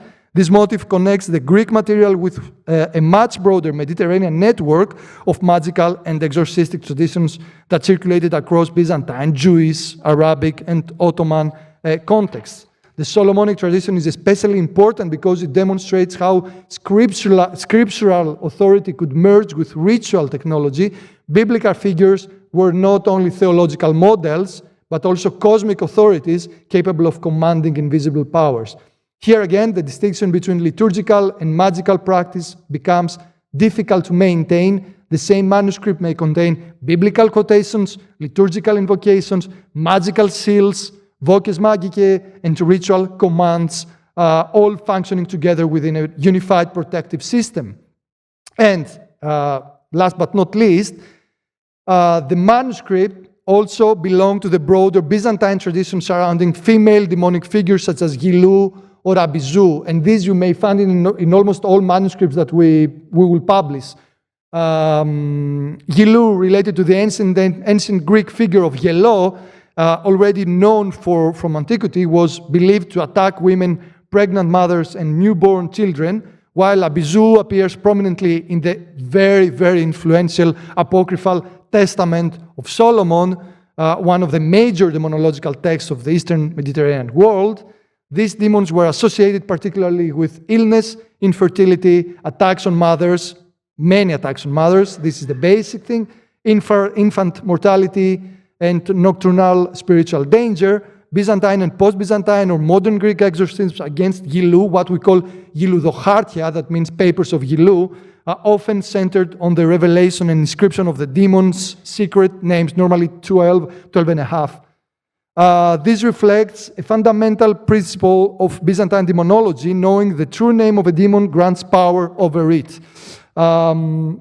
The ritual logic is therefore deeply juridical and interrogative. The demon is questioned because we see the demon, we see yellow, so we ask for her names, we force her to tell us the names. So she's questioned, forced to identify itself, compelled to reveal hidden names, and symbolically subordinated through language. Naming the demon becomes an act of domination. This explains the importance of exorcistic interrogations, catalogs of demonic names, repetitive naming formulas, and written phylacteries containing those names. In many traditions, writing the demon's names onto an amulet or manuscript was itself considered sufficient to neutralize its power. The act of inscription therefore becomes simultaneously textual, ritual, juridical, and apotropic. That brings us to the central interpretive problem of the presentation. How should we classify these texts? They are clearly not pure liturgy in the formal ecclesiastical sense. They contain magical names, practical ritual instructions, protective signs, and non-canonical formulae, but neither are they simply magic, detached from Orthodox theology. Their authority depends fundamentally upon Christ, the Trinity, saints, angels, etc.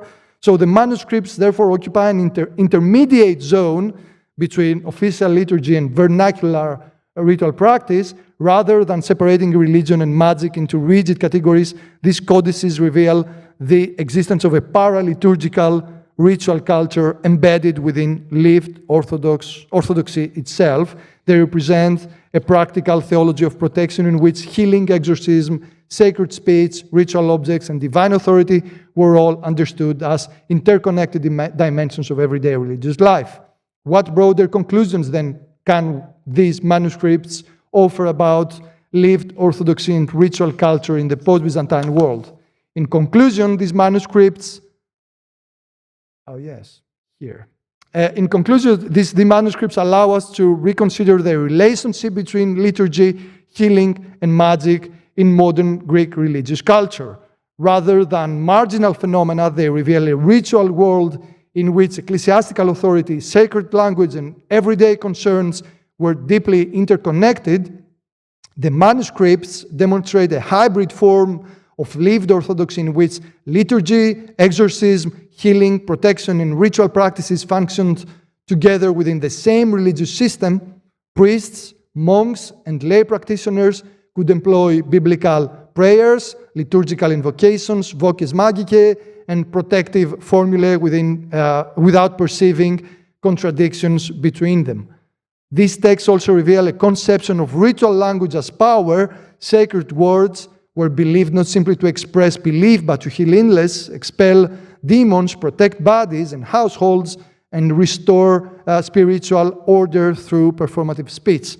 At the same time, the manuscripts preserve important continuities with Byzantine and Eastern Mediterranean traditions, including demonology, Solomonic practices, saintly invocations, and traditions surrounding female demons such as Gilu and Abizu.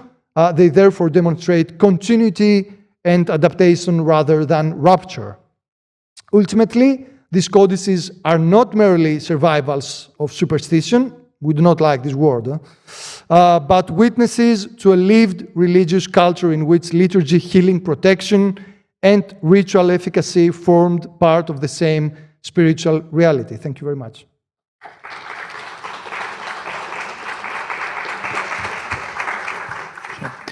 Thank you so much, dear Stamatis. This presentation concludes the 4 fascinating presentations, communications about late antiquity by Professor Stamatis Bosses, late Byzantium by Gerasimos Merianos, post-Byzantine period by Stavros Grimanis, and Stamatis Zochios with the modern Greek religious practices, aspects of magic, etc. So now I invite you for a 15 minutes coffee break, and then for the second session, and the discussion will follow after the second session. Thank you so much. It's particularly a particular pleasure for me to chair the second session. This session is of special importance because the paper presented today are delivered by postgraduate students of our interinstitutional MA program, Ancient Greek Scripts, Media and Content, of National Capodistrian and Democritus Universities of Thrace, and are based on the study of primary manuscript material preserved in major collection and research institutions. As a director of this program, I would like to say that I'm particularly proud to see our students presenting their research in this setting and engaging directly with primary sources and unpublished archival material. I would also like to express our sincere gratitude from my part and the students' part to the Gennadius Library, the Cultural Foundation of the National Bank of Greece, and as well as the Center for Research of Greek Folklore of the Academy of Athens. I think through these 5 presentations, we will have the opportunity to explore different aspects of the manuscript tradition of magic and related fields. Together, these texts reveal the close interaction between writing, practice, and knowledge, while highlighting the role of manuscripts not merely as repositories of text, but as vehicles for the transmission, preservation, and transformation of tradition. At the same time, the session reminds us that research and teaching are not separate processes, but mutually reinforcing dimensions of scholarly practice. As these presentations represent the work of emerging researchers engaging with demanding primary material, I would also kindly invite our colleagues during the discussion to approach them with the same generosity and encouragement that we extend to all young scholars at the beginning of their academic journey, challenging them intellectually, of course, certainly, but perhaps not too harshly. With these thoughts, I would now like to invite our first speaker, Mr. Dimitris Dodis, to present his paper, The Composite Magical and Astrological Manuscript, MSS 1895-895 of the Gennadius Library. Dimitri, the floor is yours.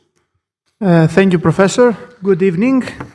Before I begin, I would like first to thank the Gennadius Library for allowing me to study the miscellaneous manuscript I'm about to present, the director of the library, Mrs. Maria Georgopoulou, for the excellent cooperation during the duration of the study, and of course, the organizers of today's symposium for the opportunity to be here today and present the results of my work. The miscellaneous manuscript MSS 895 was discovered, according to internal notes, on Mount Athos and dates between 1480 and 1520 AD. However, its provenance presents certain difficulties in terms of reconstruction. Based on the notes found at the end of the manuscript, we can distinguish two different levels of information. First, there are references to possible earlier routes followed by the manuscript. Specifically, the question is raised as to whether it was transferred from Mount Athos to Malta by J.D. Carlyle and Philip Hunt, or whether it passed into the hands of possible collectors such as Robert Curzon or Robert Walpole. These references remain hypothetical, however, as they are not accompanied by clear documentation and some of the names are not fully legible. At a later level, the evidence becomes more specific. As we can see on the right side of the image, there appears to be cataloging information and an acquisition of the manuscript by Curtis Runnels in Boston, Massachusetts. According to the note at the beginning of the manuscript, the text seems to have been donated by him to the library in 2022. Based on the above, we may assume that while the early journey of the manuscript from Mount Athos to the west remains uncertain, its more recent history is better documented. As for the physical form, the manuscript consists of 59 folia with a relatively stable layout of 14 to 16 lines of text per folio, although there are also blank or incomplete folia as well. Examination of the handwriting revealed the presence of 3 different hands, suggesting successive use by different owners. This is further supported by variations in the inks, both in thickness and in color. The script is minuscule and to a large extent accented, but it presents inconsistencies, numerous spelling mistakes.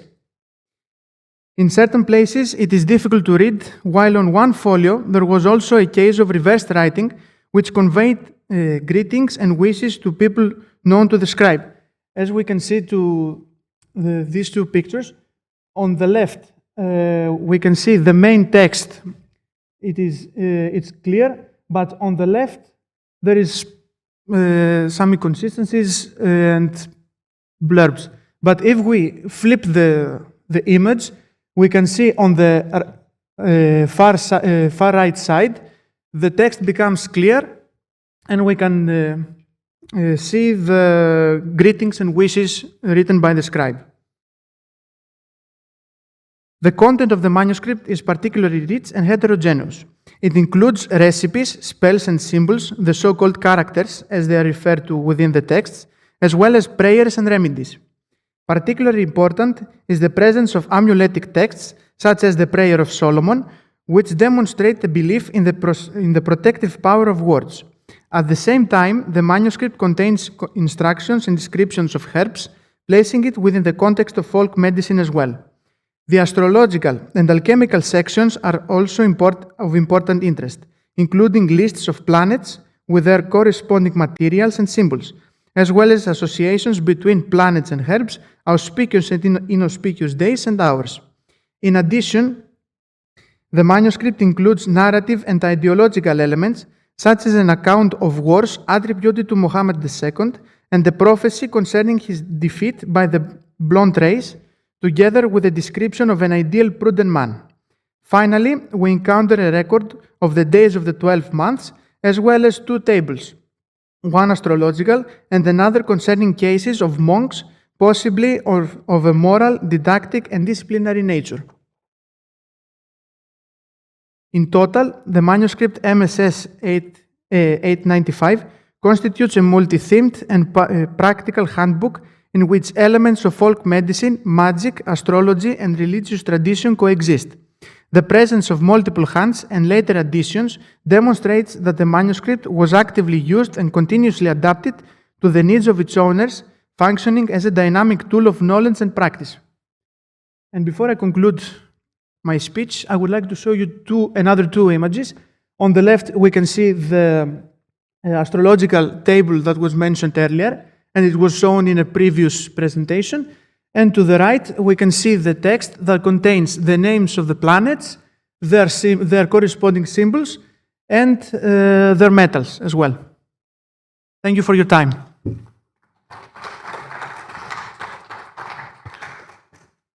Thank you, Dimitri, for...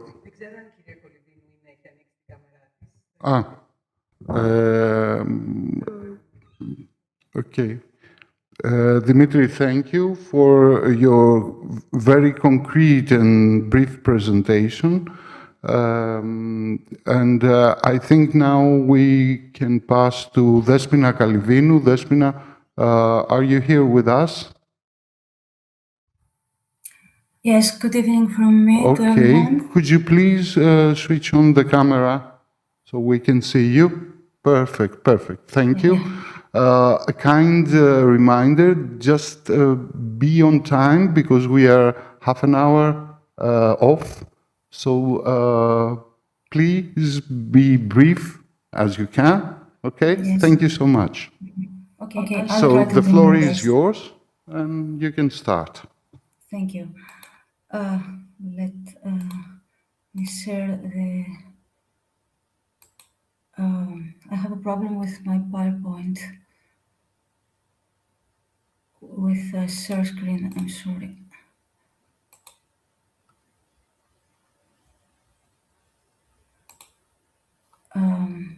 So I have a problem with my share screen. You can't share the screen. No. You mean?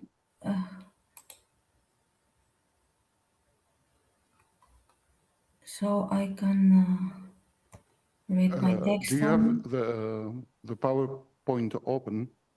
Is the file open? Yes, the file is open, but... So you should choose the window that...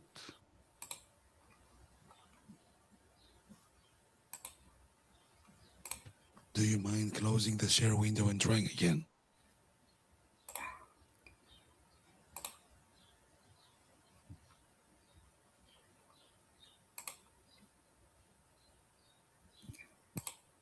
I'm sorry, but I cannot do something better.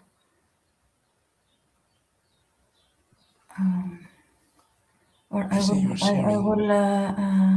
close the camera. You're sharing your screen. Sorry.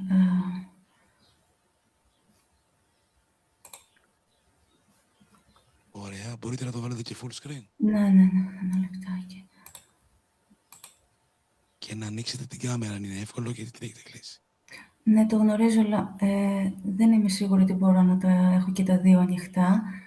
Οπότε θα μπορούσα να έχω μόνο το PowerPoint. Μπορούμε. Okay. Despina, now we can see your screen and we can see you too also frozen, but it's okay. We can hear you. You can start. Okay, thank you. So, before I begin, I would like to thank the Historical and Palaeographic Archives. Sorry, could you please speak a little louder? Yes. Is it now better? So, I would like to thank the Historical and Palaeographic Archives of the National Bank of Greece Cultural Foundation for granting me permission to study the manuscript. I owe special thanks to Mr. Stavros Grimanis for his availability, prompt communication, constructive comments, and more generally, all his valuable assistance with my research. The manuscript I am about to present to you is the miscellaneous iatrosophic codex number 19 of the Pesaros collection, which belonged to the distinguished scholar, teacher, and priest of the 18th century, Ioannis Pesaros, and his successor, Demetrios Konstantinou, also teacher in Tyrnavos, Thessaly. In 1976, the collection was purchased by the National Bank of Greece Cultural Foundation and is currently housed in the Foundation's Historical and Palaeographic Archive. The manuscript bears the title Selected Iatrosophion of Galen, Hippocrates, Dioscorides, and Oribasius, the iatrosophist, containing precepts for health. It is dated to the 17th century based primarily on the script, since no chronological indication, such as a codex or colophon note, has been found. It is noteworthy that in terms of content, several similarities are observed with Codex 129 of the Alexiou Kolyvas Library, which dates to the same century. It is a codex, small in size, and consists of 174 leaves, including one fly leaf at the beginning and one at the end. The binding consists of rigid cardboard boards covered with brown leather without decorative elements. On the spine cover, 3 ridges are visible, corresponding to the supporting elements of the binding, along with a paper title label that is affixed and partially worn, bearing an illegible inscription. The first word is likely iatrosophia. The paper is yellowish, of a medium thickness, rough, glazed, and vertical and horizontal lines of the paper frame are visible, as well as a star-shaped watermark and the letters AD. The codex is in very good condition and shows only minor wear from moisture and use. The text is written in a single column in black ink with red ink used to a lesser extent. There are no comments or notes in the margins, and part of it is missing. Most of it, namely folios 2 recto to 171 verso, was copied by an unknown scribe who was not a scholar but of moderate educational level, as evidenced by his numerous spelling and grammatical syntactic errors. This was likely an empirical physician who compiled practical material in this manual that would be useful in his professional practice, but also to help in turn other practicing physicians to whom the manual might later pass, as inferred from remarks within the manuscript itself, like, "Thus we have learned from experienced and learned physicians, and thus we write." At another point in the text we read, "Take good care, O physician, not to administer a purgative or to let blood." At the end of the manuscript, another brief text was added later, during the 18th and early 19th centuries, by a different scribe, followed by a calculation table. This likely refers to a certain Stamulakis, whose surname is written in the same hand and with the same ink on the inside cover of the back plate of the binding. He may be a relative of Ioannis Pezaros' wife Vasiliki, daughter of Alexandros Stamulakis, and to whom the manuscript may have originally belonged. Both the text and the diagnostic table are also found, with only minor variations, in manuscript 117 of the Alexiou Kolyvas Library, which likewise dates to the 18th century, as well as in an earlier 17th century manuscript from the Dionysiou monastery. Both scripts in the manuscript are minuscule, personal in style, and somewhat untutored but quite legible. Although the main scribe of the codex is not a scholar and the manuscript is a practical manual that one could use on a daily basis, we nevertheless observe a tendency toward calligraphic artistry. Inside, the decoration is simple with plain ribbon-shaped chain-like ornaments. The initial letters of each chapter or subchapter are written in red ink and stand out from the rest of the text. In addition to their practical function, certain punctuation marks, such as the red dashes, as well as the symbols of the zodiac signs, the moon, and the other planets, which we encounter within the text, also serve a decorative purpose. Finally, the crude sketches of certain herbs in red and black ink, as well as the drawing of the astrocycle, contribute not only to the manuscript's practical value, but also to its aesthetic appeal. Its primary sources are already indicated in the title.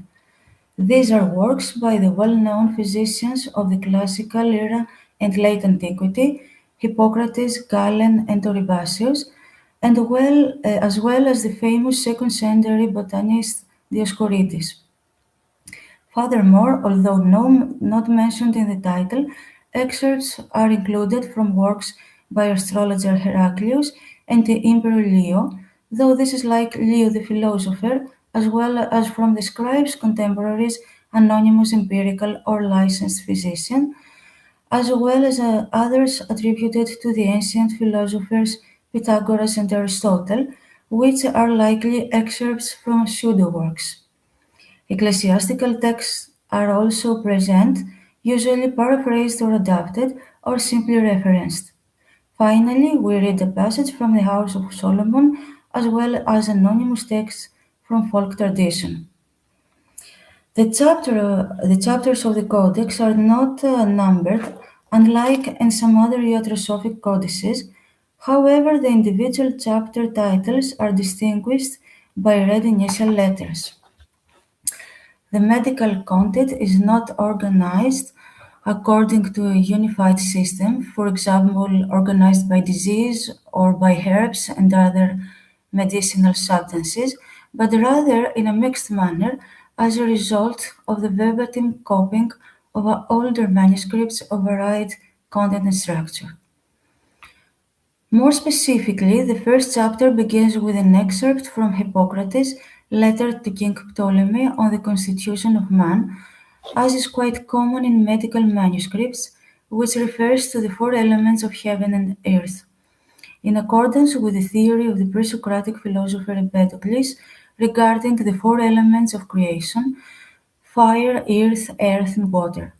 This is followed by a parallel with the human body, which according to Hippocratic theory is also composed of four elements: blood, phlegm, yellow bile, and black bile. The cosmic elements, the four roots, are correlated with those that constitute the human body, and detailed information is provided for each of them, while their connection to various human characters and diseases is also established. This is followed by a chapter on the four seasons of the year and the moon, which lists the triads of zodiac signs corresponding to each season and a method for calculating the moon's position in the zodiacal circle. Next, the potential consequences of the inauspicious days of each month are presented according to the prophetess Ra, so that one may take precautions, and a detailed list of them is provided. The next chapter, titled On the Pulse of Man, is purely medical in nature and includes instructions on how to identify a patient's condition and the course of their health based on the characteristics of their pulse. This is an adapted excerpt from the pseudo-Galenic work with the title On Pulses to Antony, the scholar and philosopher.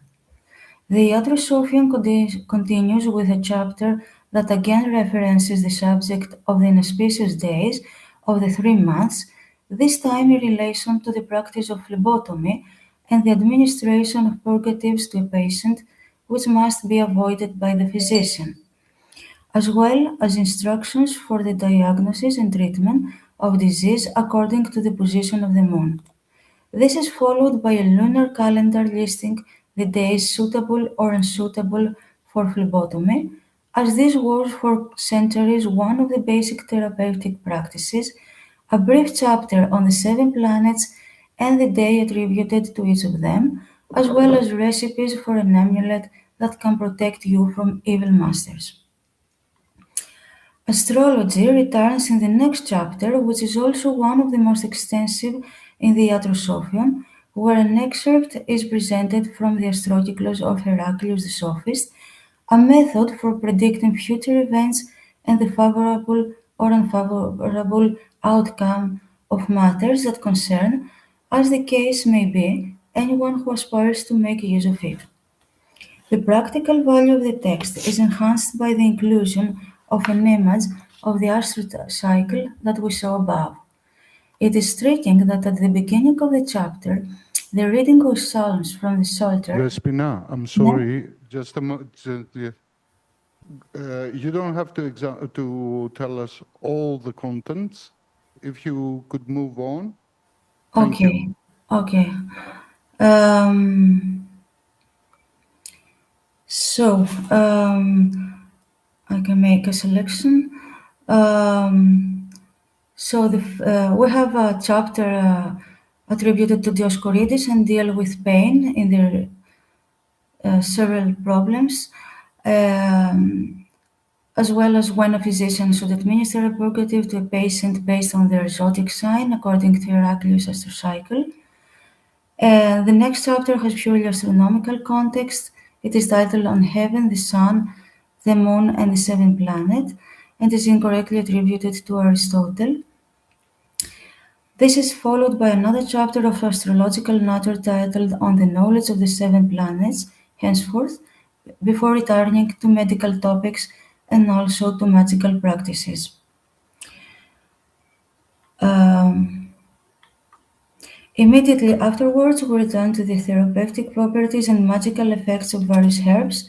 Some of them are accompanied by corresponding sketches.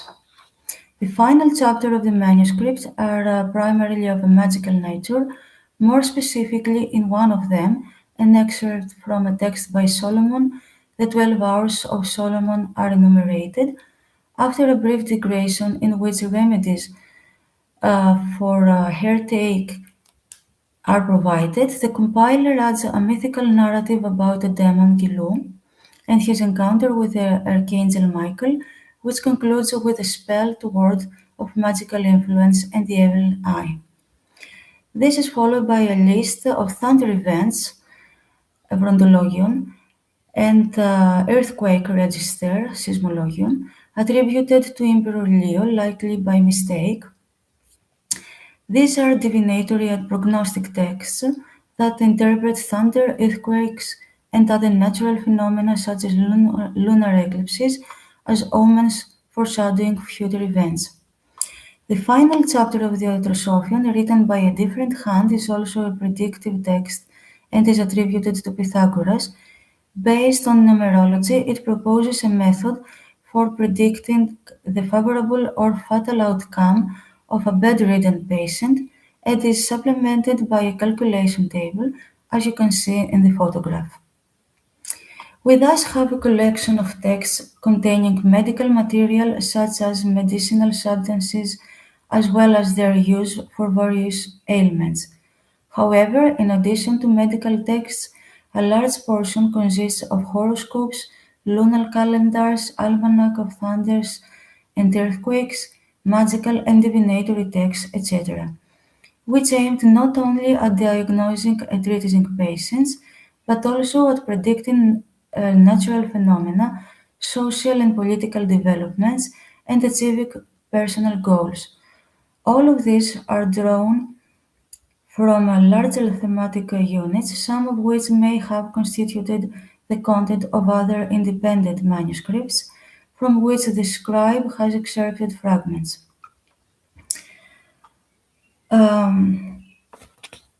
So, the language of the Iatrosophion is characteristic of this category of manuscript. It is a combination of archaic Greek and vernacular forms. Furthermore, numerous idiomatic expressions from various regions are found, as describe copies from other manuscripts of diverse origins. Finally, in a few instances, loanwords from other languages attest to the influence of the Western Greece medicine and pharmacology. In general, the language is simple and understandable without elaborate scientific terminology, but with elements of orality. The scribe is particularly prone to spelling errors. Many errors are also found regarding accent marks and birthmarks, while the text frequently deviates from grammatical and syntactic rules. In summary, we would say that the Codex of the Bezoros collection number 19 embodies most of the characteristics of medical manuscripts, both in terms of content and organization of the material, as well as from a paleographic perspective. It is a small and quite handy manual that combines not only medical and pharmacological material, but also astrological, divinatory, magical, and religious content. Although the individual chapters of the manuscript may sometimes seem unrelated to one another in essence, they all aim for the same goal: to provide people with useful information not only for healing and maintaining good health, but also more broadly for achieving positive progress in all their daily, professional, financial, and interpersonal endeavors. Thus, the ancient medicine of Hippocrates, Galen, and Oribasius, and the pharmacology of Dioscorides, which have survived through the Byzantine manuscript tradition, are supplemented by more modern therapeutic knowledge. Prescriptions alternate with astronomy and astrology, interweave with magic, and are complemented by divination, while the religious element is also present. Human beings are not conceived as isolated and independent from the universe that surrounds them, but everything, whether near or far, influences the course of their lives, and their harmonization with the cosmic element is deemed essential to ensure the harmony of their existence. At the same time, the presence of inner forces that guide the world and humanity is acknowledged, along with the need to appease them and ward off their harmful influence, as well as the importance of the divine element in healing and more broadly in the ordering of human life. This perspective also explains the presence of such a diverse array of texts at first glance, both in this specific Iatrosophion and in most manuscripts of this kind. Today, all of this may seem strange to us, and we may wonder what place it has in a manual for therapeutic use. However, as Mr. Agamemnon Tselikas aptly observes, for bygone eras and remote regions, the inclusion of such texts is neither illogical nor superfluous. We all acknowledge that our health depends not only on ourselves, but also on a multitude of external factors beyond our control. Therefore, resorting to exorcism for the community held the same significance and weight as following a medical prescription. Moreover, the scientific and official medicine of the same era was directly linked to superstitions, magical invocations, delusions, and prejudices. Thank you for your attention and your time. Thank you, Despina, for your detailed presentation. I must add that Despina should have been here, but she had something that it's not that. Anyway, thank you again. Now we are a bit, I think, according to the program, we have to pass to the discussion, but we will go on, and we will see what the time comes. I now invite Stefania Davidi. Stefania, are you with us? Yes. Okay. Hello to everyone. Okay, thank you. Hi, Stefania. Stefania is in Germany. She had a good fortune for which she can't be here. Okay, you can start. The floor is yours. Thank you. Thank you very much.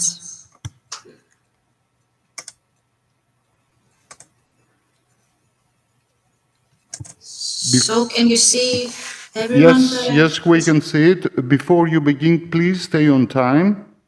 Okay? We'll try. Thank you. Good evening to everyone. First of all, I would like to express my sincere gratitude to the Academy of Athens for entrusting me with the manuscript 05223/A and to Mr. Zochios for his prompt communication, constructive discussions, and valuable collaborations, which greatly contribute to the realization of this study. The present paper examines a post-Byzantine exorcistic manuscript belonging to the broader tradition of prayer books, exorcistic collections, and popular religious practices of the late Ottoman period. The text is of is of a particular interest because it combines elements of official ecclesiastical tradition with apotropic and ritual practices associated with popular religiosity. Through the study of the manuscript, not only is the function of exorcism as ecclesiastic act revealed, but also the way in which theology, ritual practice, and the everyday need for protection coexist within a unified cultural and religious system. The manuscript is not merely an isolated prayer or a short exorcistic formula. Rather, it is an extensive ritual text that includes contemplatory exorcism, invocations to angelic and divine powers, biblical passages, gospel readings, apotropic reference, and practical instructions addressed to the exorcist. In this way, the text functions simultaneously as the devotional, ritual, and practical manual. Here we can see the paleographical features. The manuscript survives on paper material and is currently preserved in a considerably damaged condition. The folios display extensive deterioration caused by humidity, use, and long-term storage. Tears, folds, exfoliations, and losses of material are visible mainly along the edges of the leaves. In several places, the paper has become discolored, while corrosions caused by ink oxidation is also apparent. The ink, brown or black in color, appears in some areas particularly intense and in others significantly faded, a fact probably connected both with the deterioration of the material and with different phases in the manuscript's use. The script is a Greek minuscule and may most probably be dated to the 17th or 18th century. The letters are small, often irregular, and display a slight inclination to the right. The pressure of the pen is inconsistent, while ligatures and connection between letters occur very frequently, making the reading difficult in several passages. A distinctive feature of the script is the extensive use of abbreviations, especially nomina sacra such as Theos, Kyrios, Pneuma, Ios, etc. The use of these abbreviations demonstrates that the scribe followed basic conventions of ecclesiastical manuscript tradition. At the same time, however, orthographic fluidity and phonetic spellings indicate a close relationship with oral language and the living ritual performance of the text. The manuscript, here we can see the codicological characteristics. The manuscript is written in a single column per page within elaborate decoration. There are no miniatures or luxurious initials as in common in official liturgical manuscripts. Nevertheless, crosses, semantic symbols, geometric designs, and apotropic signs appear throughout the text and are clearly connected with the function of the exorcism.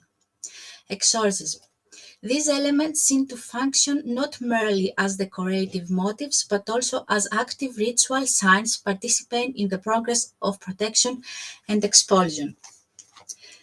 The text and its function. The text belongs to the genre of exorcism, namely ritual acts intended for the expulsion of spirits, the healing of individuals, and the protection of human beings from demonic or harmful forces. In Orthodox tradition, exorcism is not regarded as a magical act, but as an ecclesiastical rite grounded in the authority believed to have been granted by Christ himself to the Church. On the one hand, it includes invocation of the Holy Trinity, the saints, the archangels, and the Virgin Mary, as well as references to the resurrection, the crucifixion, and the Last Judgment. On the other hand, it contains seals, catalogues of spirits, commands of expulsion, and demands for visible signs providing the success of the exorcism. This demonstrates that the text moves between official liturgical tradition and practical protective rituals. However, these two levels are not presented as contradictory. On the contrary, they function together with an unified ritual system. The language of the text confirms this dual function. On the one hand, liturgical and biblical expression are employed. On the other, direct commands, contemplatory formulas, and practical instruction to the exorcist are also present. Consequently, the text is not merely a prayer, but also a practical guide for ritual performance. Despite its length and repetitions, the text presents a clear internal structure. Its organization is not random but follows a specific ritual sequence. The opening section contains intense contemplatory exorcism direct against the spirits. The language is imperative and aggressive. The exorcist demands the immediate departure of the spirits and invokes the power of the Holy Trinity. The intensity gradually increase, moving from invocation to condemnation, threat, and finally judgment against the spirits. Particularly important is the detailed somatological enumeration. The text refers extensively to all parts of the human body, liver, skin, flesh, and generally all the members from feet to head. This enumeration is not a simple rhetorical ornament, but a ritual act. Through the naming of every bodily part, complete coverage and protection of the body is attempted so that no place remains exposed to demonic presence. The text then proceeds with invocation of biblical figures such as Isaac, Jacob, etc., together with repeated use of the formula "the Lord rebukes 3." In this way, it becomes clear that the power of the exorcist is not personal but delivered from God. Another central element is the inclusion of gospel readings and psalmic passages. References such as Gospel according to John place the exorcisms within the framework of biblical and liturgical tradition. At the same time, practical instructions addressed to the exorcist appear, such as say these words into the ears of the sick one. This confirms that the manuscript functioned as a manual of application.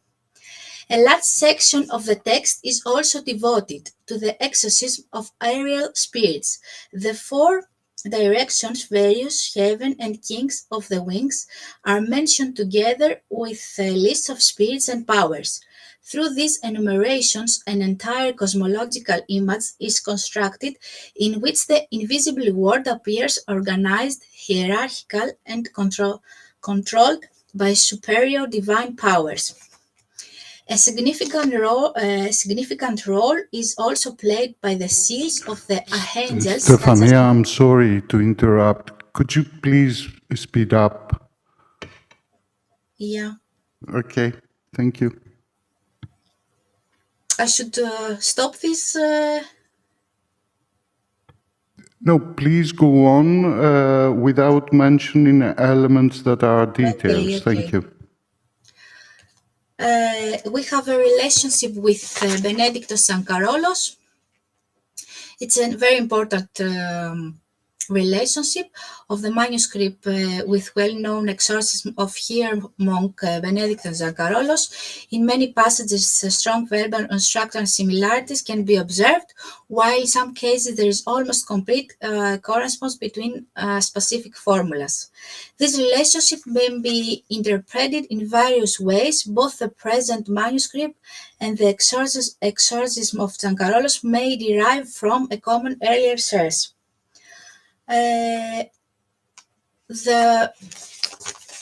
most important thing we should think about it is where that the exorcisms were not static or absolutely standard texts. On the contrary, they function as flexible ritual tools capable of modification without losing their essential core. and we can speak about linguistic characteristics. The manuscript displays significant orthographic fluidity, frequent vowel alternation, phonetic spellings, and different forms of the same word are observable. Particular in the names of spirits, angels, and kings of the wings, numerous variants appear. These names often lack a clear etymological origin and function primarily as sounds endowed with ritual power. At the same time, the text consistently employs ecclesiastical abbreviation and nomina sacra, demonstrating that the scribe was familiar with basic conventions and ecclesiastical manuscript culture. The popular religiosity through the numerous of spirits, heavens, winds, and powers, an organized invisible world is constructed in which each spirit possesses a specific place and role. This cosmological image reveals that illness, demonic activity, and magic were understood as real and active forces capable of being controlled through shared speech and ritual activity. At the same time, the text highlights the close relationship between theology and practice. The invocation of the Holy Trinity, the sacraments, and the saints does not contractive apotropic practices.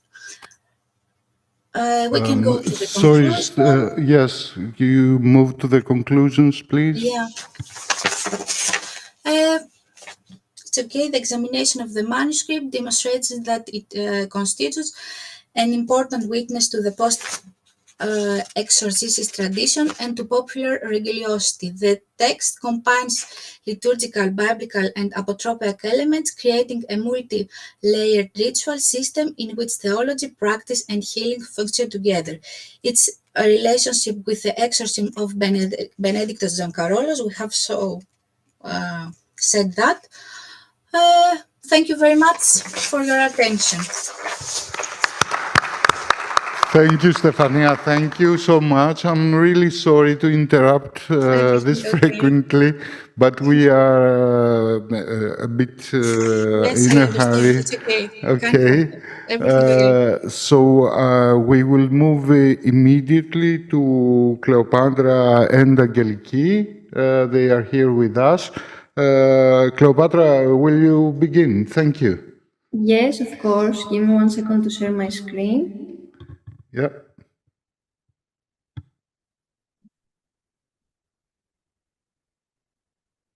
Okay. Do you see my screen? Yes, it's perfectly okay. Great. Okay. So, hello, everyone. My name is Cleopatra Skounzou, and I'm a postgraduate student in the master's program Ancient Greek Writing, Careers and Content at the National and Kapodistrian University of Athens and the Democritus University of Thrace. Before beginning my presentation, I would like to sincerely thank MIET, the Academy of Athens, Mr. Stavros Grimanis and Mr. Samatis Ochios for giving me the permission to study this manuscript. I would also like to thank them for their availability, their excellent cooperation, and their very helpful comments during my research. My presentation focuses on manuscript of the Academy of Athens, a post-Byzantine Greek ritual handbook that contains exorcistic prayers, healing formulas, invocations, and magical expressions. My research focuses on the transcription and the first philological and paleographical study of the manuscript, as well as on the cultural environment in which this text circulated. The manuscript is especially important because it combines different kinds of traditions. It stands between official religious ritual, popular healing practices, and magical literature. Instead of belonging only to the official church tradition or only to the popular magic, the manuscript shows that these categories were often connected in the post-Byzantine period. The codex contains several exorcistic and protective texts that were used against illness, demonic attacks, envy, harmful speech, and other supernatural dangers. Many passages are connected with headaches, bodily pain, and invisible spirits, believed to enter or affect the human body. In these texts, language itself has power. The spoken and written word is used not only to describe illness, but also to heal and protect. One of the most interesting recurring motifs is a demon connected with headaches that comes from the depths of the sea. In one passage, Christ himself confronts the demon and asks where it is going. The demon answers that it wants to enter a human head, darken the eyes, and cause pain. Christ then orders the spirit to leave and go to barren and deserted places. This story belongs to a wider Byzantine and post-Byzantine exorcistic tradition. The sea symbolizes chaos and the origin of evil powers, while deserts and empty places are presented as spaces outside human society where demons are expelled. Another important feature of the manuscript is the combination of Christian language with magical formulas and voces magicae. Throughout the text, we find invocations to Trinity, Christ, the Virgin Mary, and archangels such as Michael, Gabriel, Raphael, and Uriel.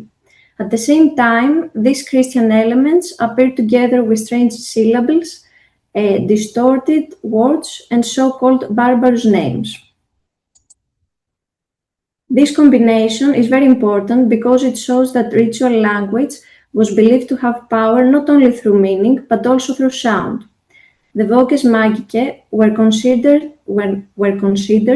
effective exactly because they sounded mysterious, foreign, and sacred. The manuscript also contains strong elements connected with the Solomonic tradition. Solomon appears as the great master of demons, following an older tradition that connected him with magical knowledge and exorcistic power. In one passage, demons say that they flee wherever Solomon's seal or protective text is present. This places the manuscript within the broader Mediterranean Solomonic tradition that continued into the Ottoman period. Another important element is the repeated use of angels and divine names. Archangels are presented not only as protectors, but also as heavenly powers capable of controlling hostile spirits. The text creates a sacred world in which divine authority passes through heavenly beings into ritual practice. An especially interesting demonological element concerns the figure known as Gelu or Abizu. Although the references are indirect, the manuscript belongs to the Byzantine tradition concerning female demons connected with illness and harm to children. In many of these traditions, knowing and speaking the true names of the demon gave power over it. This idea appears frequently in magical and exorcistic texts. The manuscript, therefore, reflects a worldview in which illness, especially sudden pain or neurological problems, could be understood as the action of demonic forces. Ritual language becomes a way to identify, confront, and expel the spirits. From a paleographical and codicological point of view, the manuscript is also very interesting. The handwriting is cursive and practical rather than decorative. The scribe seems more interested in the usefulness of the text than in producing a beautiful manuscript. The manuscript contains many spelling inconsistencies, phonetic spellings, and forms influenced by spoken language. There are also abbreviations, nomina sacra, and corrections made directly in the text. These features suggest that the codex was meant for practical ritual use and not for formal library preservation. The ink is faded in several places, which shows that the manuscript was handled and used many times. In some folios, differences in ink flow and writing pressure may suggest different moments of writing or later additions by the same scribe. The manuscript is written on paper, which was common from practical post-Byzantine handbooks, of the 18th and 19th centuries. The text is written densely, with small margins, which also suggests practical everyday use. An especially important detail is the date 1084 mentioned in the manuscript. This helps us place the codex within the late Ottoman Greek world. During this period, magical and exorcistic handbooks continued to circulate widely, even though the Church often had an uncertain attitude towards such practices. More generally, manuscript shows that the boundaries between religion, magic, healing, and popular devotion were much less strict than modern category suggests. The text does not clearly separate prayer from spell, liturgy from incantation, or sacred from magical language. Instead, all these elements exist together within the same ritual system, focused on healing, protection, and the restoration of order. In conclusion, this manuscript is an important witness to the survival and transformation of Byzantine exorcistic and magical tradition in the post-Byzantine Greek world. Through its combination of Christian invocations, Solomonic traditions, voces magicae, and popular ritual practices, the Codex reveals the long continuity of healing and protective traditions in Greek religious culture. At the same time, the manuscript reminds us that these texts were not simply literary works. They were practical objects that people copied, handled, read aloud, and used in everyday life in order to seek protection from illness, fear, and supernatural danger. Thank you very much for your time.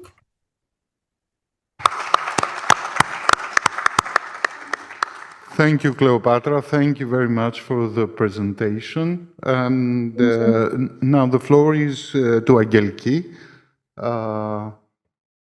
Angeliki, are you here with us? Are you next to Cleopatra? As you can see, Angeliki and Cleopatra are sisters. Okay, so...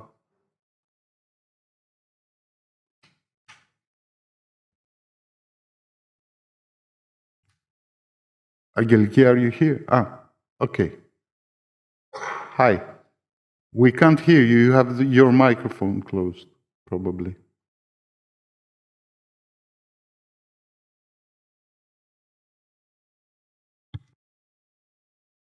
Okay, can you hear me? Yes, everything okay. Will you share the screen, please? Yes, of course.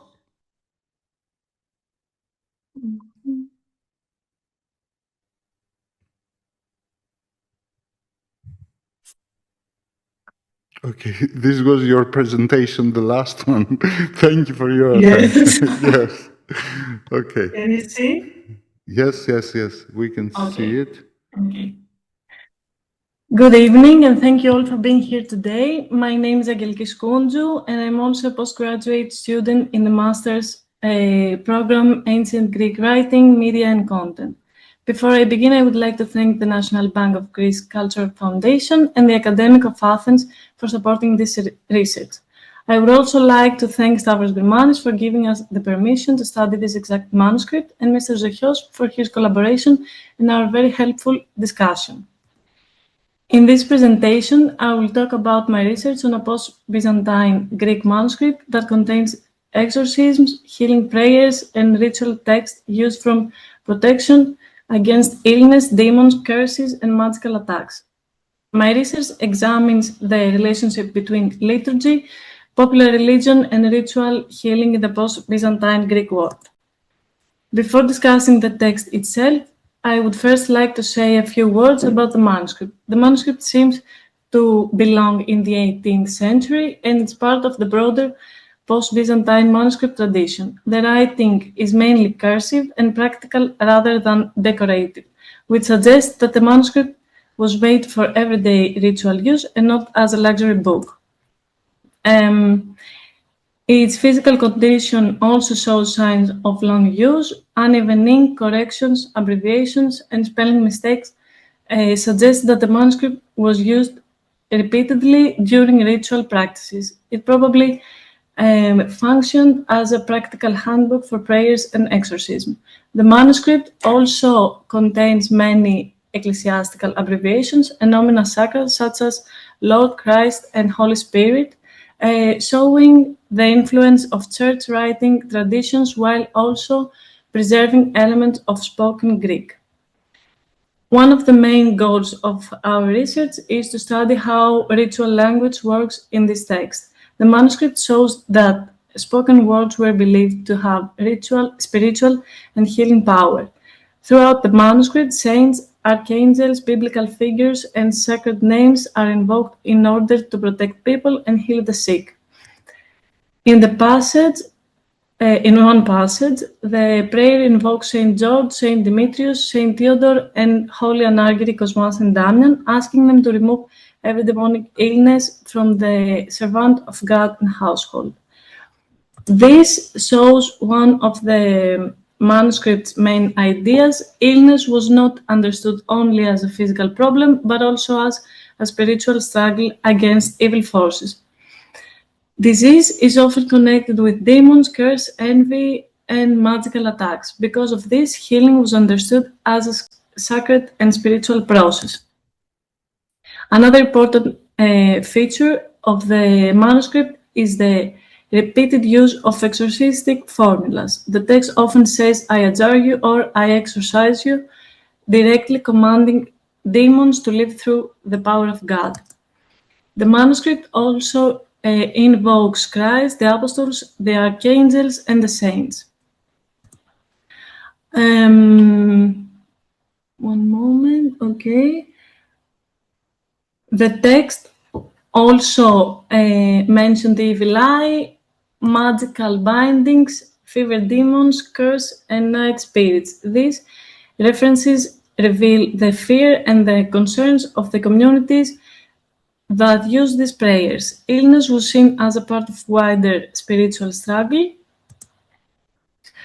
An important part of our research is also the relationship between official religion and popular magic. Although the text is deeply connected with Orthodox Christian tradition, it also includes elements of folk healing and magical practice, such as herbal remedies, protective rituals, and spoken curses.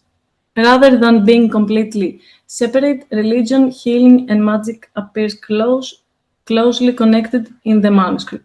This reflected everyday religious life in post-Byzantine communities.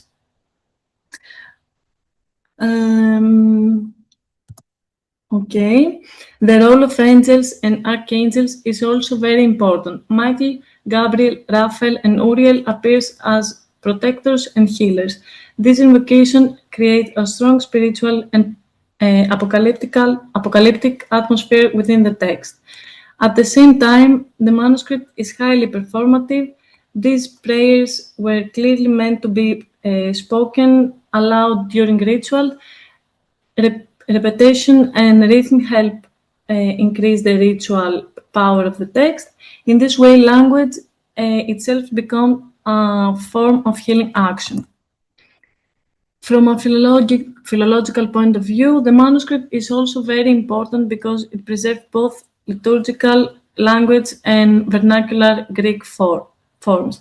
This shows that the text belongs to a living ritual tradition shaped by both manuscript, copying, and oral performance.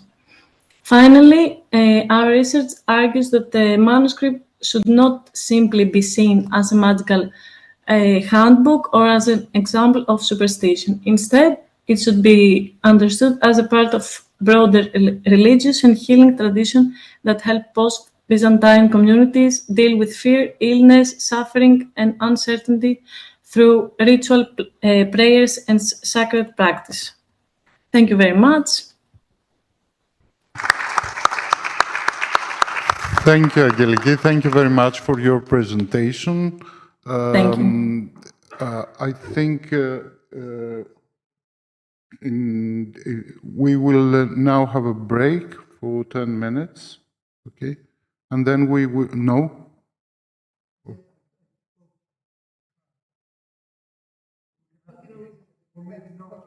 Huh? 5 minutes, okay, 5 minutes break. If you want, we can proceed. I don't know, have you spoken?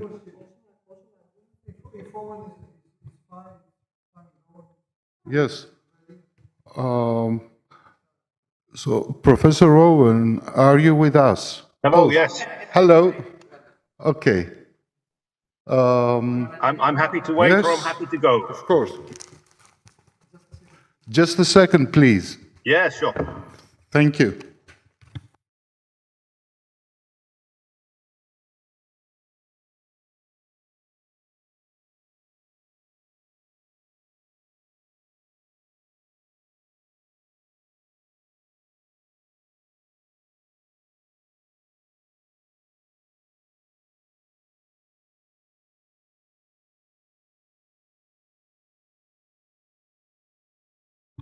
This is Maria Georgopoulou, and it's wonderful to have you with us.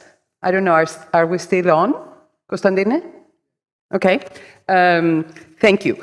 So I just wanted to say a few brief words about you, if you don't. So Owen Davies, Professor is a British historian who has written many books on the history of magic, witchcraft, ghosts, and popular medicine. He is currently Professor of Social History at the University of Hertfordshire in the UK. And he's with us, although from afar, unfortunately, because he's a leading international expert in the historical study of magic and related beliefs. He studied history at Cardiff University and completed his PhD at Lancaster University in 1995.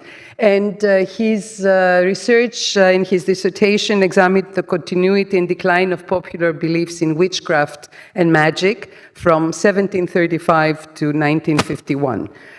He has many publications, including Popular Magic, Grimoire, A History of Magic Books, Magic, A Very Short Introduction, and America Bewitched, The Story of Witchcraft After Salem, among others.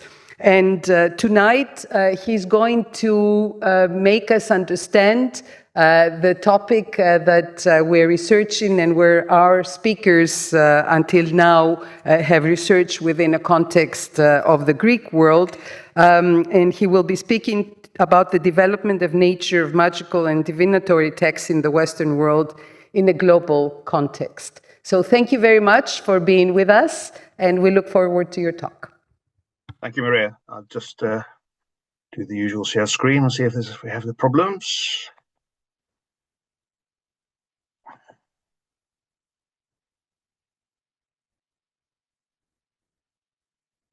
Are we okay? Yes, we are. If you can make it full screen, thank you. Yeah, I've just done it. Thank you. There's a slight delay on the line, so to speak. Yes, thank you very much for the invitation. Thank you to Stamatis also for getting in touch and asking me to present something which gives a sort of broad sweep, a broad overview of the development of magical texts in a broader global context. And thank you also to all the other speakers. It's been a fascinating afternoon and early evening. And a lot of the speakers have expertly discussed the relationship between magic, religion and science from both the ancient world through to the contemporary world. And so I'm not going to touch upon those issues again, or particularly on the actual practical aspects of magic in the texts that have been explored and discovered and that I myself have looked at from different cultures. What I'm going to focus on are these three areas, which I think are interesting ways of looking at magical texts and their development in different cultures across essentially three millennia, 3,000 years. So first part of the talk, I'm going to talk about technology, the material culture, and that has been touched upon already by some of the speakers. And looking at the magic text as artifact, not necessarily so much as the magic book as inherently magical itself, but the physical nature of magical text, the diverse physical nature of magical texts, and how that does influence the ways in which magic has developed, how magic has disseminated, and the purpose to which magic has been put. second theme I want to explore is imagery and the role of images and the development of images in magical texts across different cultures. And that is tied to developments in technology, the nature of the writing surfaces on which magic and religion and science were recorded for various purposes and reasons. And thirdly, I'll end on cross-cultural exchange of ideas and practices and the physical, the book, the magical text as a physical object, how it travelled overseas and across land between East and West, across millennia.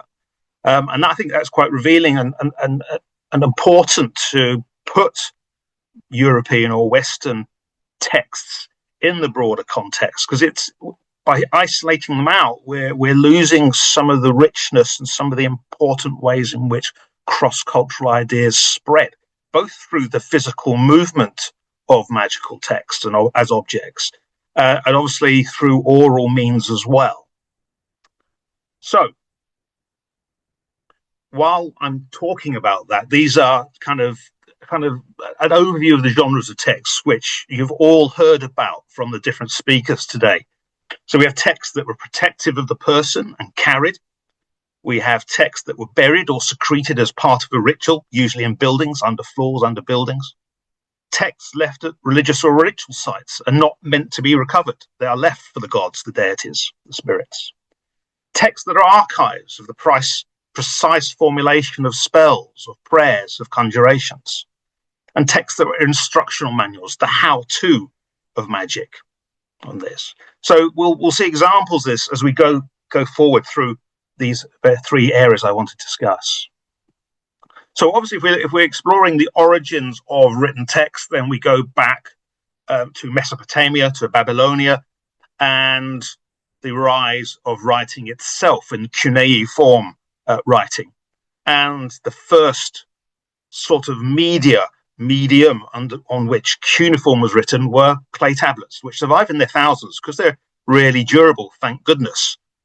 Because it's only from these cuneiform clay tablets that we really understand the origins of magic in the ancient world.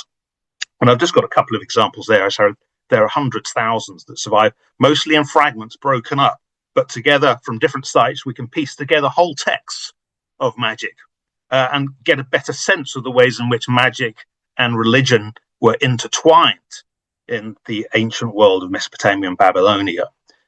As physical objects, when we look at the contents, obviously people aren't writing or drawing imagery on this. These are purely textual texts, so to speak, not texts of imagery and text, which we'll come onto in the later period.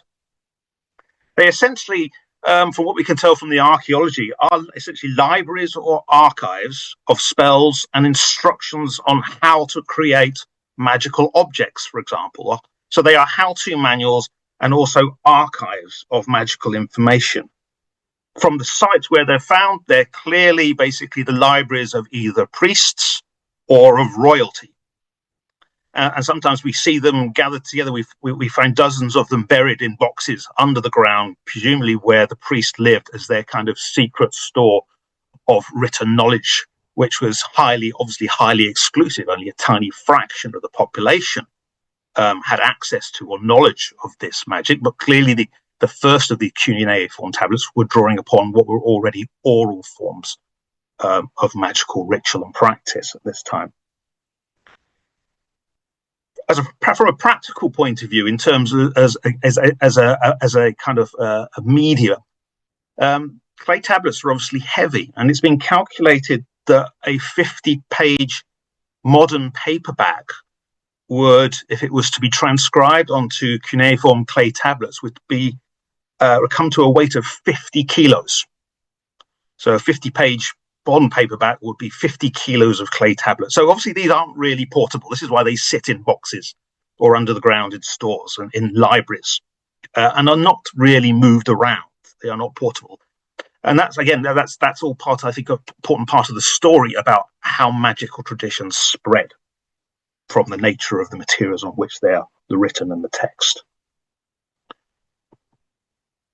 Obviously, the next technological and material development in writing surfaces is papyrus.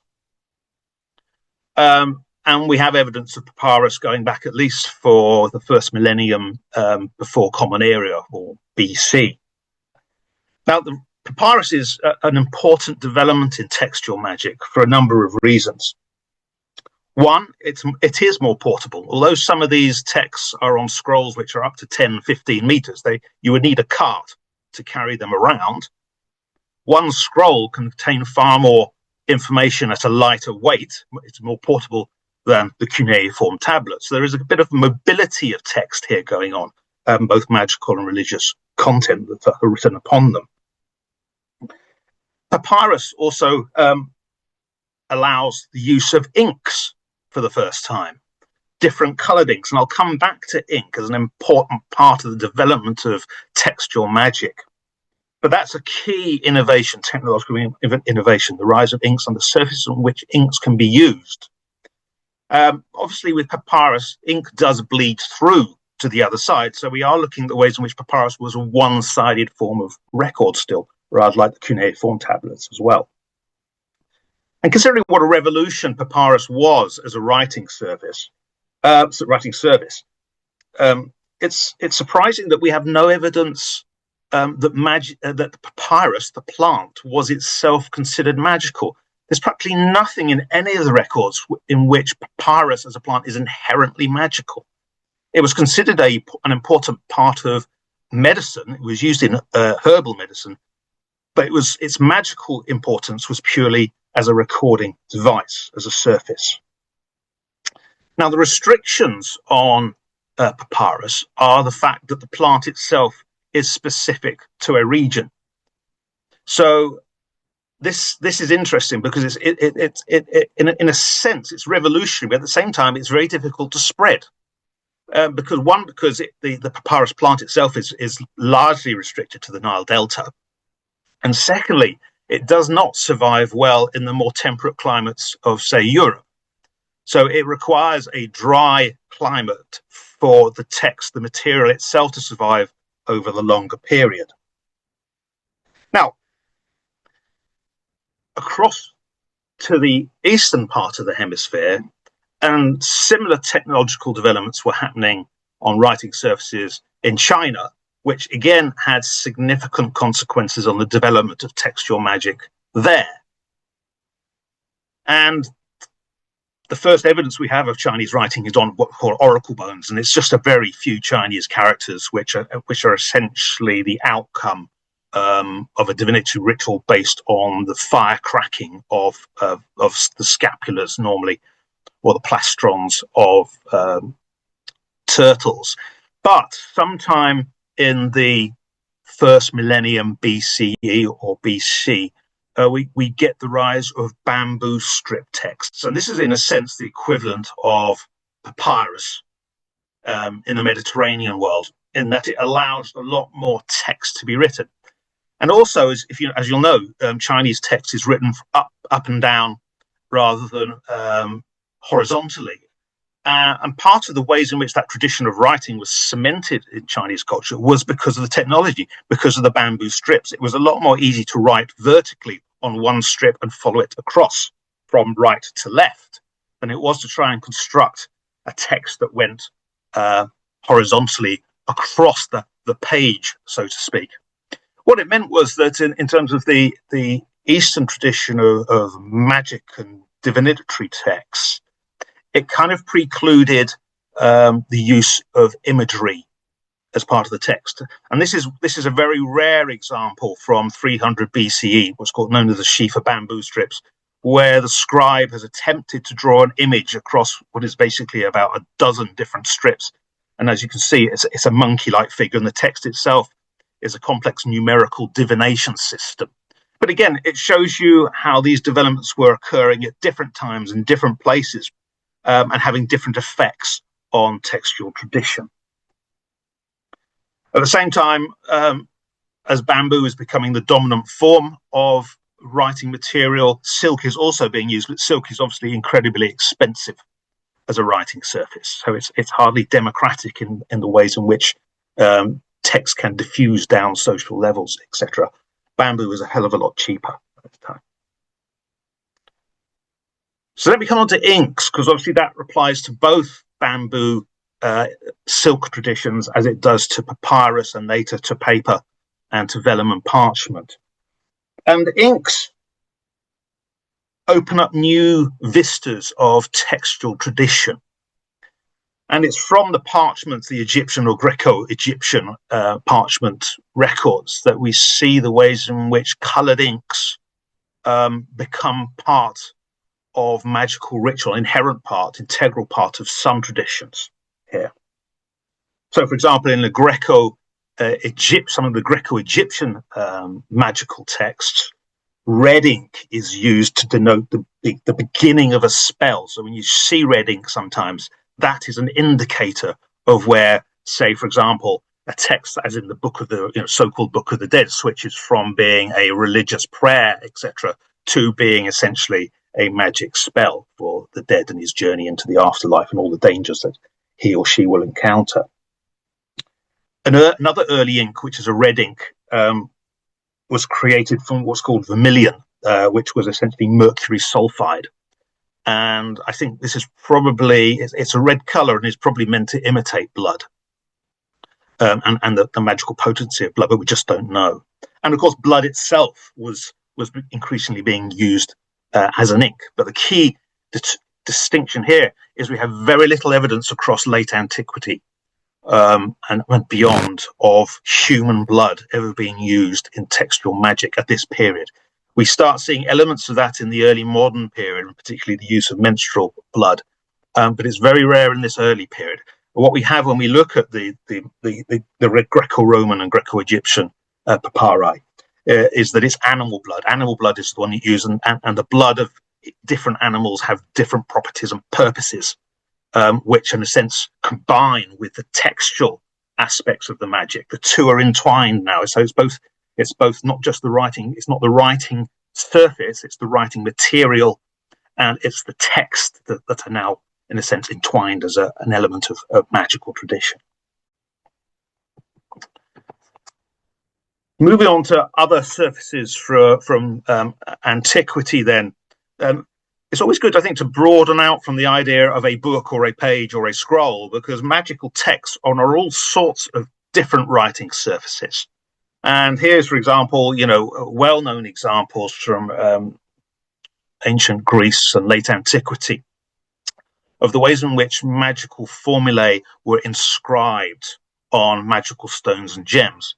And going back to one of my opening slides, these are mostly to be carried. They are portable or mobiliary forms of textual magic that normally perform a protective function and therefore are carried about the person.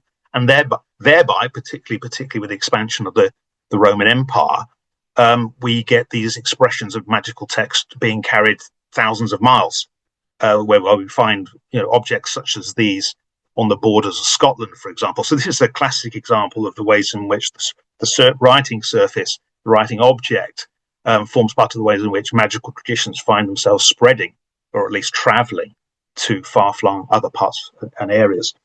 And eventually sometimes end up being used by, being picked up and found in fields by Anglo-Saxons and Vikings and reinterpreted and used as magical objects or venerated objects, which is a whole new biography of this form of text due to the nature of the surface on which it is written. And another range of textual surfaces we should think about when we're talking about magical text. Obviously, these are some of this, the use of lead and lead curses has already been mentioned today. It's an important part, and that's part of those traditions, in particular, of leaving objects for the gods, curses, curse tablets at ritual sites in order to beseech the gods to enact vengeance, forms of magical harm, and others. You're not meant to collect these. That's it. You leave it. They're not with you. They are messages. They are messages, essentially, to the deities. And we also get similar examples of engraved gold and silver sheets amongst Phoenicians, whereby similar forms of beseeching the gods to enact some form of revenge or other form of protection, whereby the silver and gold clearly was a important part of the potency of the attempt to communicate with the gods to perform magic this time. rare examples in the middle there are a series with a handful really of late antiquity magic skulls. And these are normally with Aramaic text on them. They're from the 5th to 6th to 7th centuries Common Era or AD. And I'm no expert in Aramaic, that's for sure, but the few experts who have studied this can't actually quite make out exactly why a skull is used. The text itself mentions angels and it mentions demons, but obviously there's an obvious possible link with forms of necromancy and contact with the underworld, possibly. We just don't know. But there we are. There's an unusual tradition that's formed in late antiquity about writing textual magic on human skulls. And more common on the right are the Aramaic inscription bowls. These survive, I think, roughly over 2,000 of these textual magic bowls, which were usually buried as part of the ritual. So these are buried as protective objects, normally in the home or the building. And they've sometimes been described in older works as devil traps or demon traps. The idea being that somehow the text itself is drawing the demon into the bowl where it's trapped, and then you bury it, and that's protective. But the contemporary thinking, which I absolutely subscribe to, is that these are not in any way a receptacle for receiving demons, thanks to the utterance, the oral utterance of the charm as you read around the bowl. It's actually the idea that the object itself is a receptacle for the spell, I think, and not for the demon that you're trying to expel. And there's also ostraka, which are pottery shards, and also limestone shards on which we find very brief magical text and formula as well. And the thing that doesn't survive, which again we should have in the back of our minds, because we do have magic texts from both antiquity and the medieval period where spells are written on organic material which never survives, particularly leaves. There are a number of spells and talismans which are instructed to be written upon leaves. And again, we'll never find those. But clearly, I suspect there was a significant aspect of textual magic in the past. And then we come to essentially the medieval period and the revolution that was parchment, the use of animal skins as a writing surface. And this was revolutionary in several ways. Firstly, it's because you can write on both sides. It's the first time we really get the idea of a page that, or a book, because you can then sew with these. You can sew them into a book form that we know today. So essentially, it's parchment that allows. We do get a few examples, very few examples, particularly in Coptic magical texts, of a few sheets of papyrus, rectangular papyrus or square bits of papyrus which have been sewn together. So it's not the first time necessarily, but they're normally described as a codex rather than a book.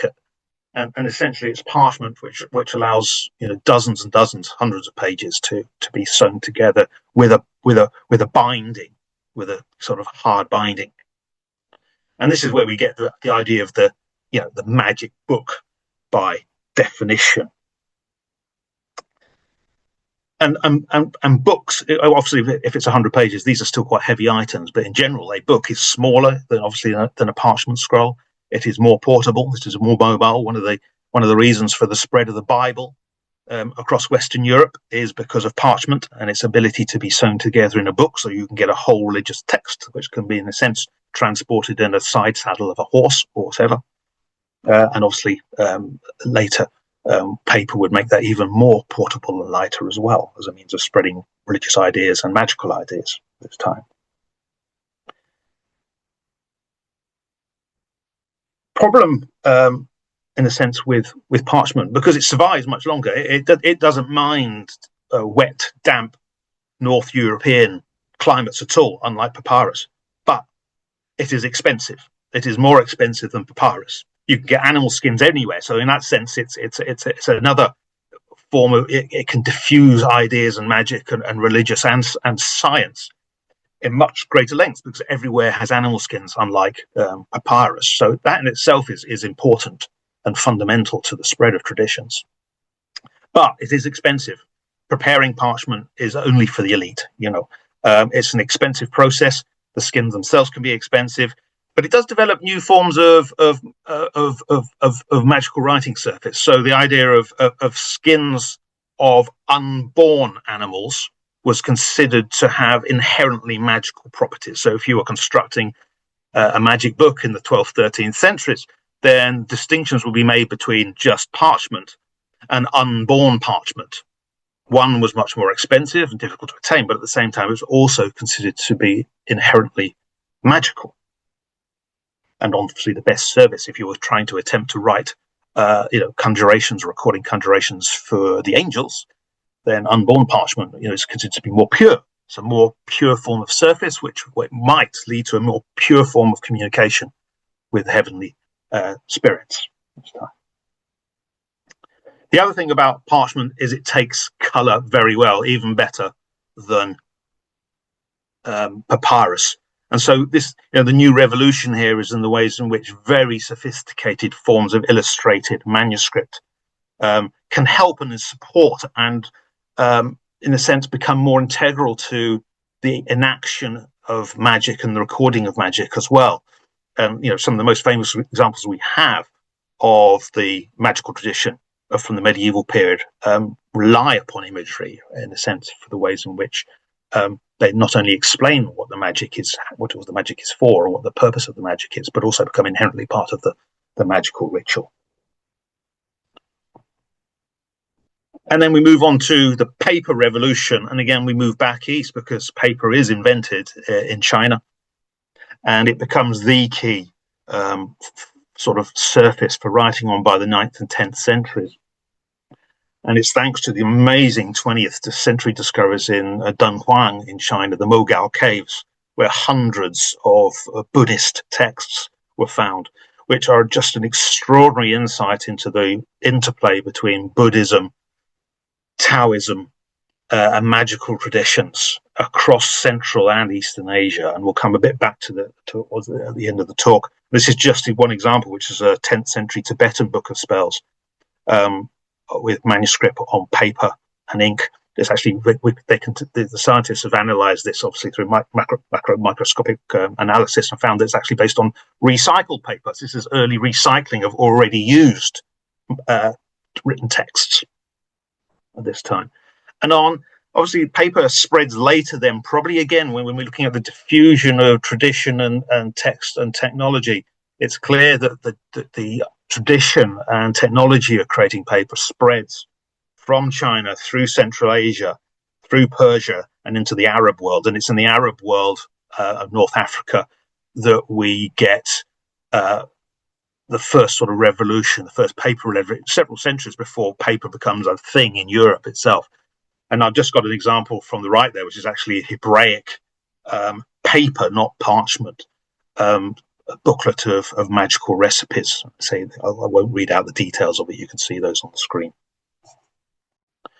Of course, what paper heralds is print and the print revolution, which again changes and transforms the ways in which magic is expressed and magical texts are presented. Print, once again, is a Chinese technology enabled by the manufacturer of paper. And obviously the first forms of print were woodblock prints, and the Chinese quickly developed incredibly sophisticated and detailed woodblock prints for printing thousands of, for example, Buddhist sutras at a time. And so there's a whole new market for what are essentially cheap forms of amulets, which are based around Buddhist sutras, but are used as magical protective devices, which were pasted in homes, etc., and carried on the person. That technology, again, through Persia and then through to North Africa, was earliest developed in the Western Hemisphere by Arabic cultures. And on the left there, or the left of my screen anyway, you'll see a very rare example of a tash, and a tash is a woodblock print, which was obviously first used to be printing extracts from the Quran, but was also used to use Quranic verses and mystical symbols to create protective amulets. These are basic textual protective amulets with a few images involved as well, based around the Quran. And it's a very rare example from the 14th, 15th century. Print also enables the rise of compendium of magic and small form books that now can be carried in the pocket. And that's important because most of these books, whether in the Catholic or Protestant world, are essentially illegal. They are suppressed. Obviously, quite a lot of these books are named in the papal index of forbidden books, but Protestant authorities were equally prescriptive of magical print. And so this is largely a subversive and underground form of textual magic. And the fact that you can print them in small form books means that you can hide them under clothing in pockets. They can be concealed. And again, this is important in terms of distribution, but also the idea of magic being illicit, something secretive again, not something which is being democratized at this stage.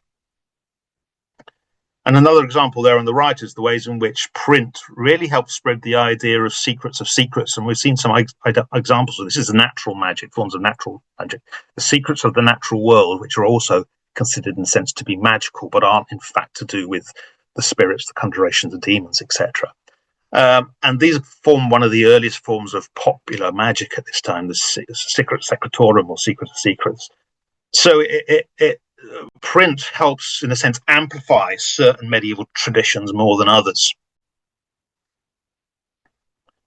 And just back to imagery, because I think this is interesting, just tracking over the chronology I've been talking about and the different surfaces. When we look at Egyptian parchment manuscripts, the imagery that's depicted is largely based around the imagery of priests, deities, and the animals, plants associated with deities. When we'll get into late antiquity and we're looking at some of the early parchment spells and magical text, and also the Aramaic incantation bowls, we start getting a more common depiction of demons and spirits in texts, where I think in some of these they are essentially illustrative, but it's not always easy to tell from the actual text themselves whether the image is purely illustrative of what the intent of the magic is, or whether it is integral to the actual success of the spell. The Aramaic bowl you can see there, I mean, the interpretation there, again, is not clear from the actual text why they've depicted these two kind of spirit beings, but we know from the text that it's a binding spell. It's to bind spirits so that they don't torment you and you protect your family and your home. So this does seem to be a graphic representation of the act of binding the two spirits, and that's then buried again. So imagery here, again, being used in I think, in several different ways.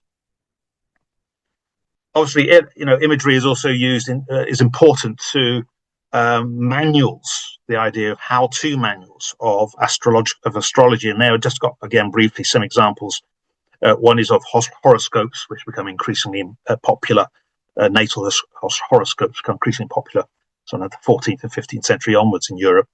And then obviously depictions of the heavens and the role of Earth and the angels in the whole cosmology there. That imagery becomes very important for cosmologists, and that feeds into astrology and broader forms of magic.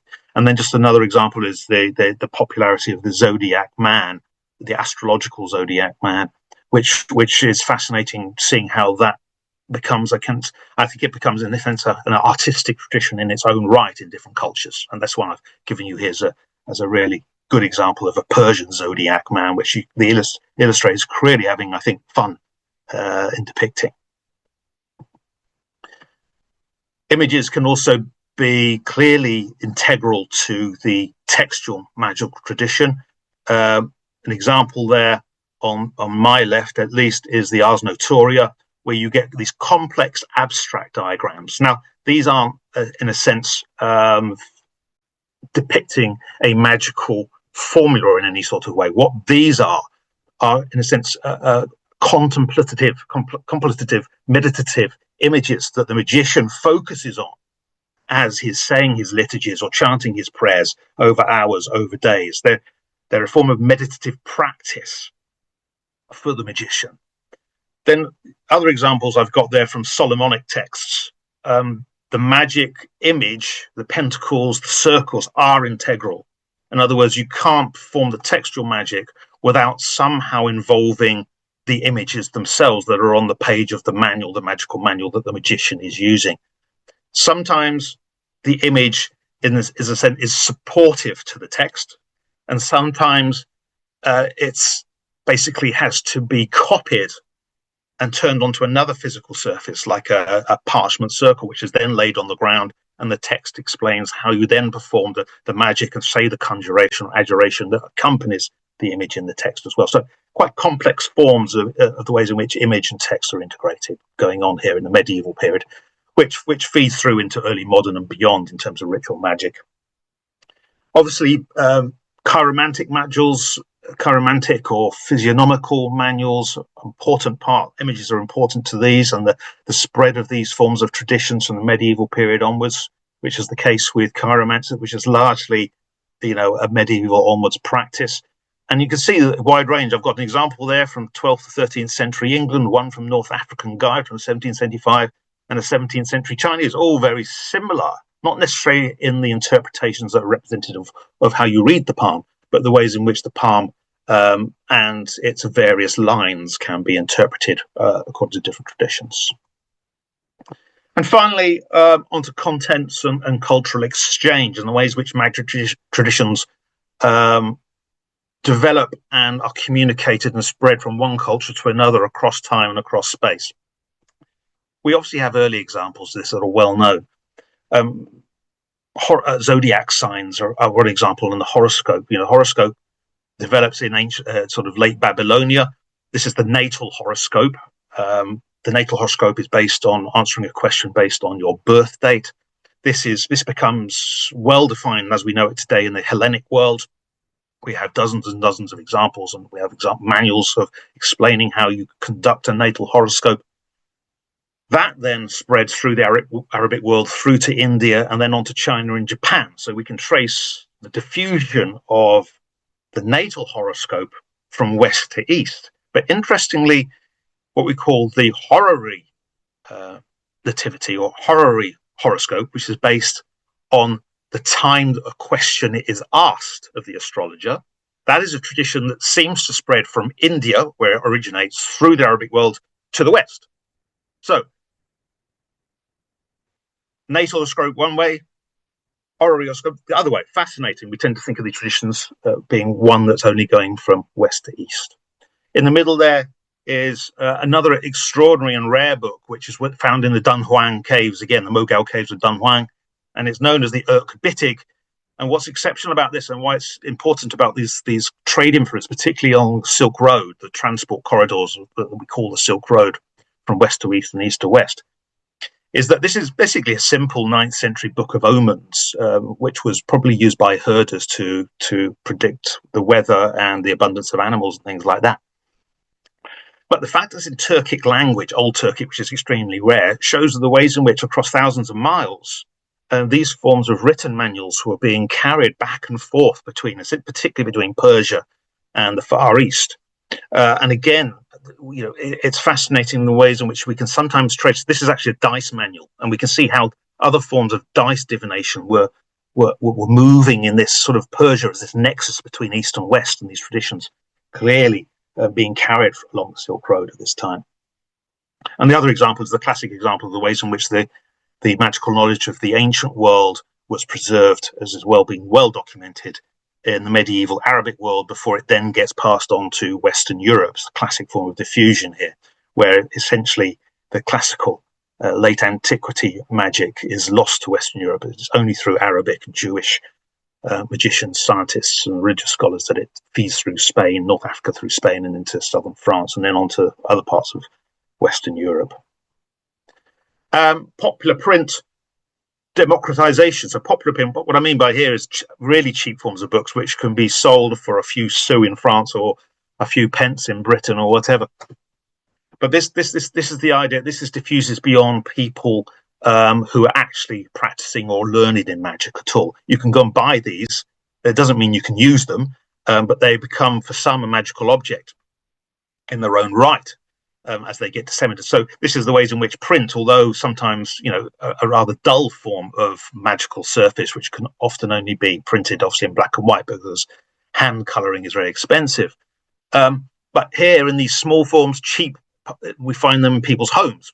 Now, the reason why I've put a question mark is from all the studies I've done on German, French, British and elsewhere European traditions of popular magic in the 18th and 19th centuries, even though people can buy these and possess them, they sell in their tens of thousands, hundreds of thousands across 2 centuries. It's still predominantly people who are thought to have expertise or special knowledge who use them. So you could purchase a magic book, you can have the magic text, but you're not going to use it. You still think that someone has to have special knowledge to be able to enact the text, to read the text, to understand the symbols, to understand the pseudo-Hebraic words or pseudo-Greek words that they sometimes contain. So it's an interesting sort of question mark about that we have the diffusion and democratization of magic in cheap forms of print, but does it actually lead to more people practicing textual forms of magic like this? Question mark. And just the last couple of slides very briefly. It's also important to think about how these cheap texts become colonial exports and how we get that classic forms of syncretism in other parts of the colonial world as these European traditions of textual magic get absorbed into indigenous cultures in the Indian Ocean, particularly with the French colonies, and also in the Caribbean with British and French traditions. And then in North America, as a obviously a new nation after the American War of Independence, but we start seeing mass immigration of Germans, and with them they bring these popular forms of printed textual magic, which then get reformulated and disseminated amongst African Americans. So the 6th and 7th books of Moses is essentially an 18th century German popular magic text, which is illicitly printed and disseminated quite widely. Then entrepreneurial printers in America start printing their own copies throughout the 1870s onwards, and these become integral part of African American tradition, although they're inherently a German European tradition originally. And the other example on the right there, El Pequeno Livro San Cipriano, this is one of the most widespread, either in Portuguese and Spanish popular print forms across Central and South America. And we have plenty of anthropological examples of the ways in which these books have become really important textual additions to otherwise indigenous forms of oral magic as well. It's fascinating to see how that has happened, particularly from the late 19th century through until the mid 20th century. And just to end on, another thing we should always think about when we're looking at the diffusion of magical texts is the colonial confiscation of texts. Many examples of the reason why, in one sense we have such richnesses in European and American libraries and collections of global magical texts is essentially because they were either paid for or confiscated, or through coercion or other forms of or destruction of cultures and then expropriated. And we have so many examples of this in European collections that of essentially sacred and magical texts. I just put a few examples there, the Patak Pustaha, particularly by Dutch, because this is in the Pacific, Sumatra, and it was largely Dutch traders and Dutch administrators and Dutch collectors who basically, one way or another, expropriated these sacred magical texts used by priest magicians in Sumatran magical culture. We have numerous examples of the ways in which Ethiopian protective magic skulls were also expropriated one way or another and ended up in European collections. And another example was the vogue of interest in Syriac prayer magic texts as well. Again, so collectors would proactively go there. There would be commercial operators who would be taking these one way or another and selling on to European and American museums and libraries as well. So I'm going to end on that point, as I think my time is up and I don't want to go and extend the conference any further. So thank you very much.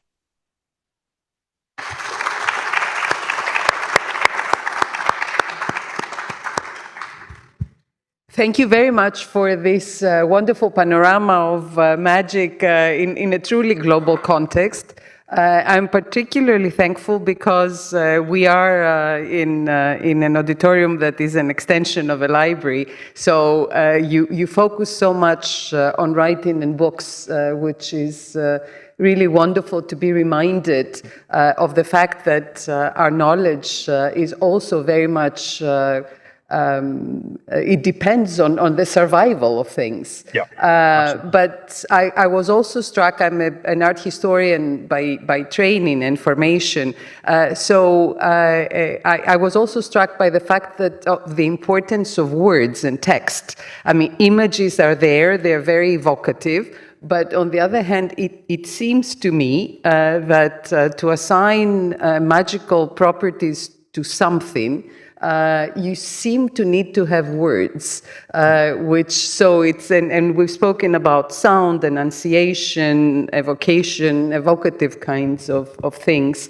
and the performative parts of magic.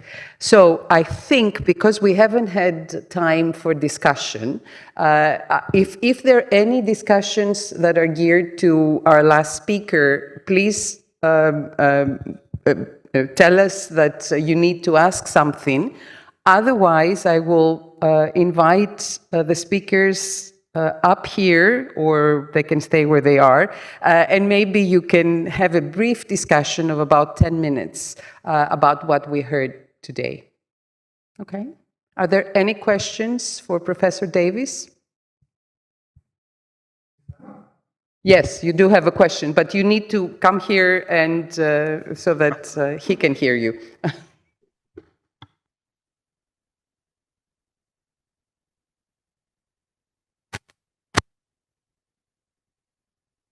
Absolutely brilliant presentation. We really enjoyed that. Yes, I would like to know actually if the change of the material changed actually the nature of the magical text, and maybe mainly the orality of the text and the oral character of the text. I think that's more easy to unpick in the modern era when we have ethnographic studies, and we can chart historically much more a sophisticated fashion the ways in which orality and text interplay in terms of the enaction of magic as distinct from the recording of it. Mm-hmm. But again, when we're looking at some of the ancient materials on which magic is written, it's very difficult. That's the great thing about ancient archaeology, and certainly prehistorical archaeology, is that we're having to use only the text that's written, but also the material itself to understand what it is that they think is actually magical. When we just don't know whether, for example, the clay itself had some sort of properties as over and above the fact of a writing surface. So these things are unknowable, and of course we're looking at technologies that survive for 100 years, get adopted by different cultures who will have different magical traditions. So yeah, I think it's one of those areas where perhaps we can draw upon more modern knowledge of modern traditions to think about the kind of ways in which humans use magic more broadly in different cultures, because we see analogies across different cultures, the ways between textuality and magic, and I think that in itself, without going down some terrible comparative anthropological form of analysis, can still be useful.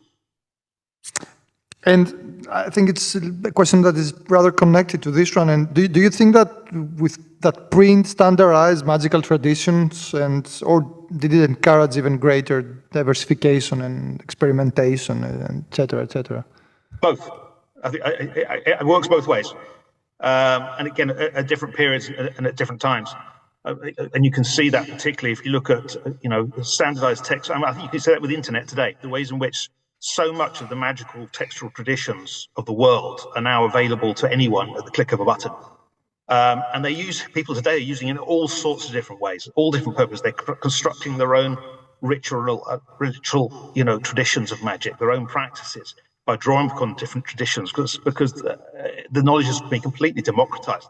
Now, that's not saying that they're practicing the same things as they were originally intended, but that, I think, is a constant and ongoing process that you'll find from prehistory onwards.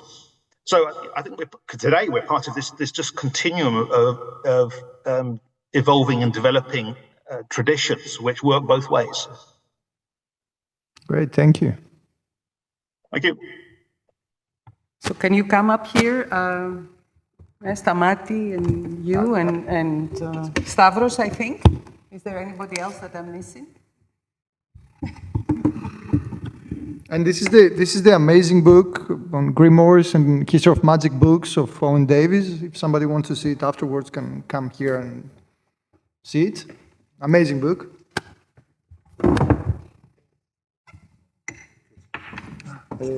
Ναι. Ναι.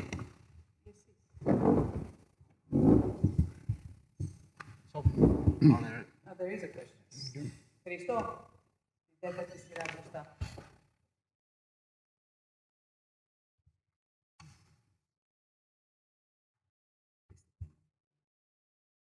Θα κλείσουμε τα. Δεν σας ακούμε μόνο. Thank you very much for the amazing presentations. I have a question addressed rather to Mr. Zochios, Mr. Grimanis and Mr. Zochios, related to the visual aspects and the materialities related to the practices, the ritual practices that you described. I was wondering, so to say, about the role of images. First of all, for instance, these two female demons that you spoke about, Yilu and Abizu, do we have a visual representation of them? Is this imagery stabilized in a way? Because you showed something amazing, a military saint, if I understood well, killing a woman. I was wondering, is images there? Do images play a role? And regarding to materialities, I was wondering about the actual material objects involved in these rituals. I was wondering whether there is any research that is specifically addressed on the use of ancient artifacts, like spolia, in these practices, because in certain travelogues, we have information about spolia and antiquities involved in ritual practices. I was wondering whether there is particular research into that. I'm going to answer that.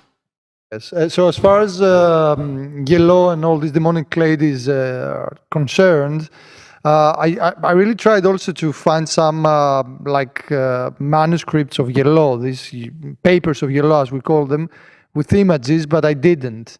What we have is and this is very connected to materiality, we have all the phylacters like amulets and stuff of the 2nd, 3rd, 4th century after Christ, with San Sicinius.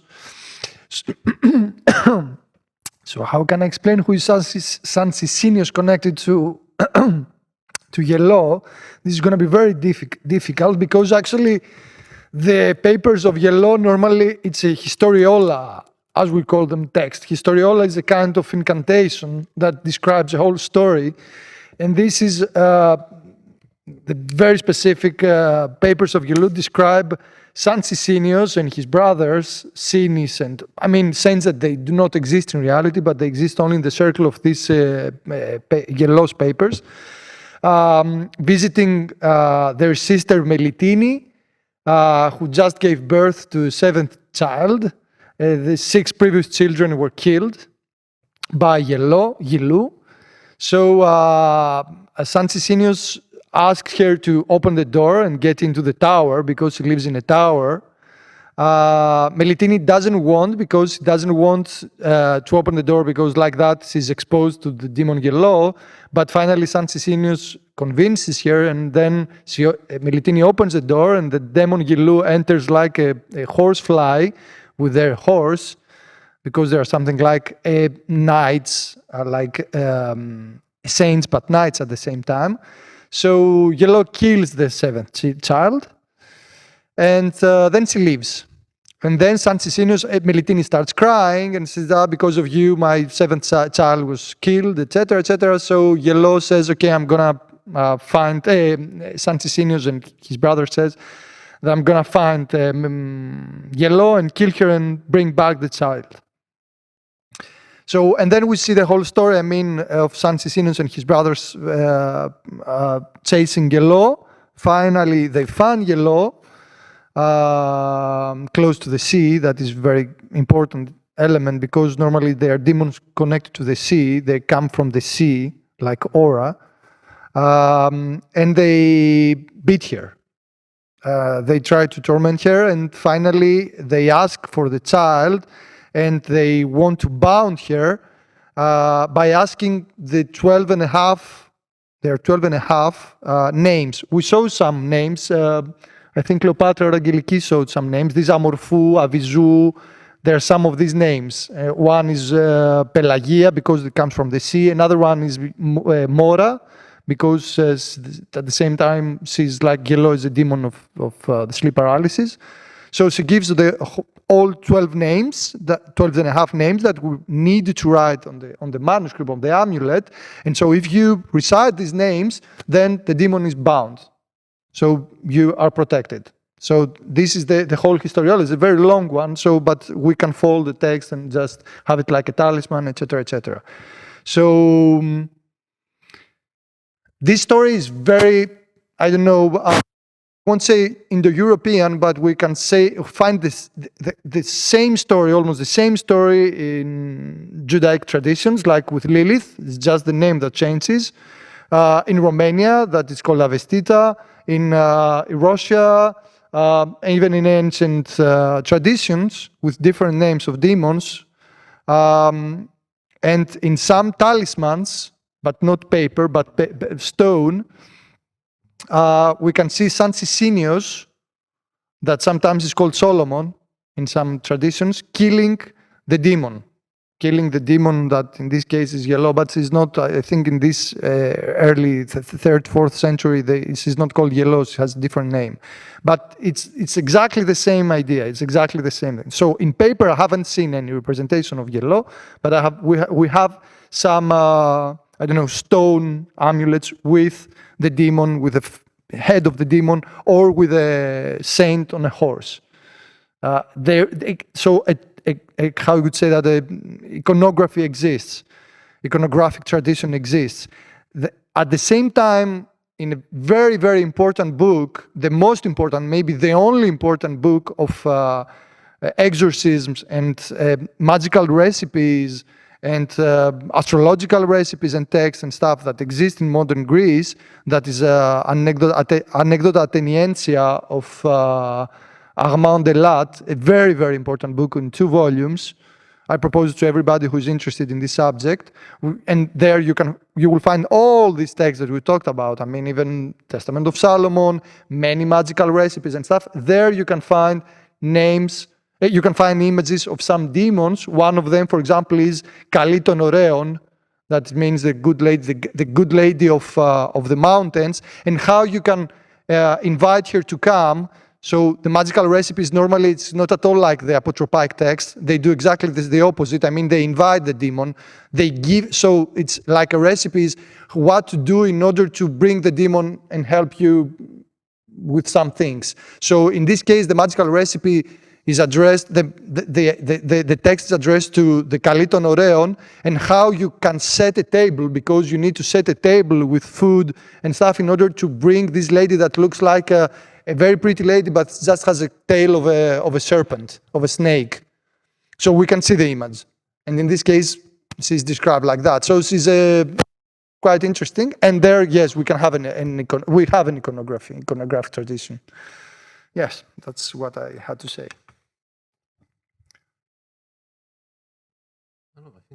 No, there's something about the travelogue.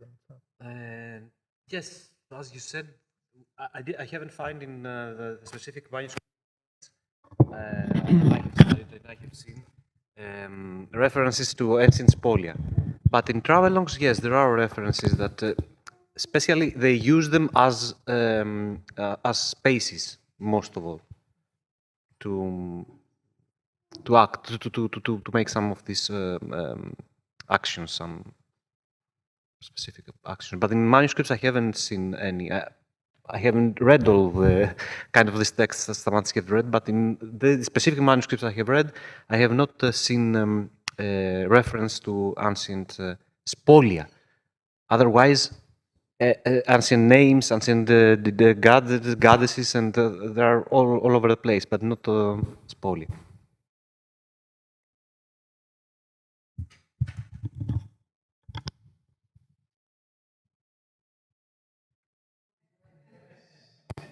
time. Well, I wanted to thank everyone. I mean, especially those of you, the few ones who have been here, who have remained until the end. Thank you very much, Stamati, also, and the students.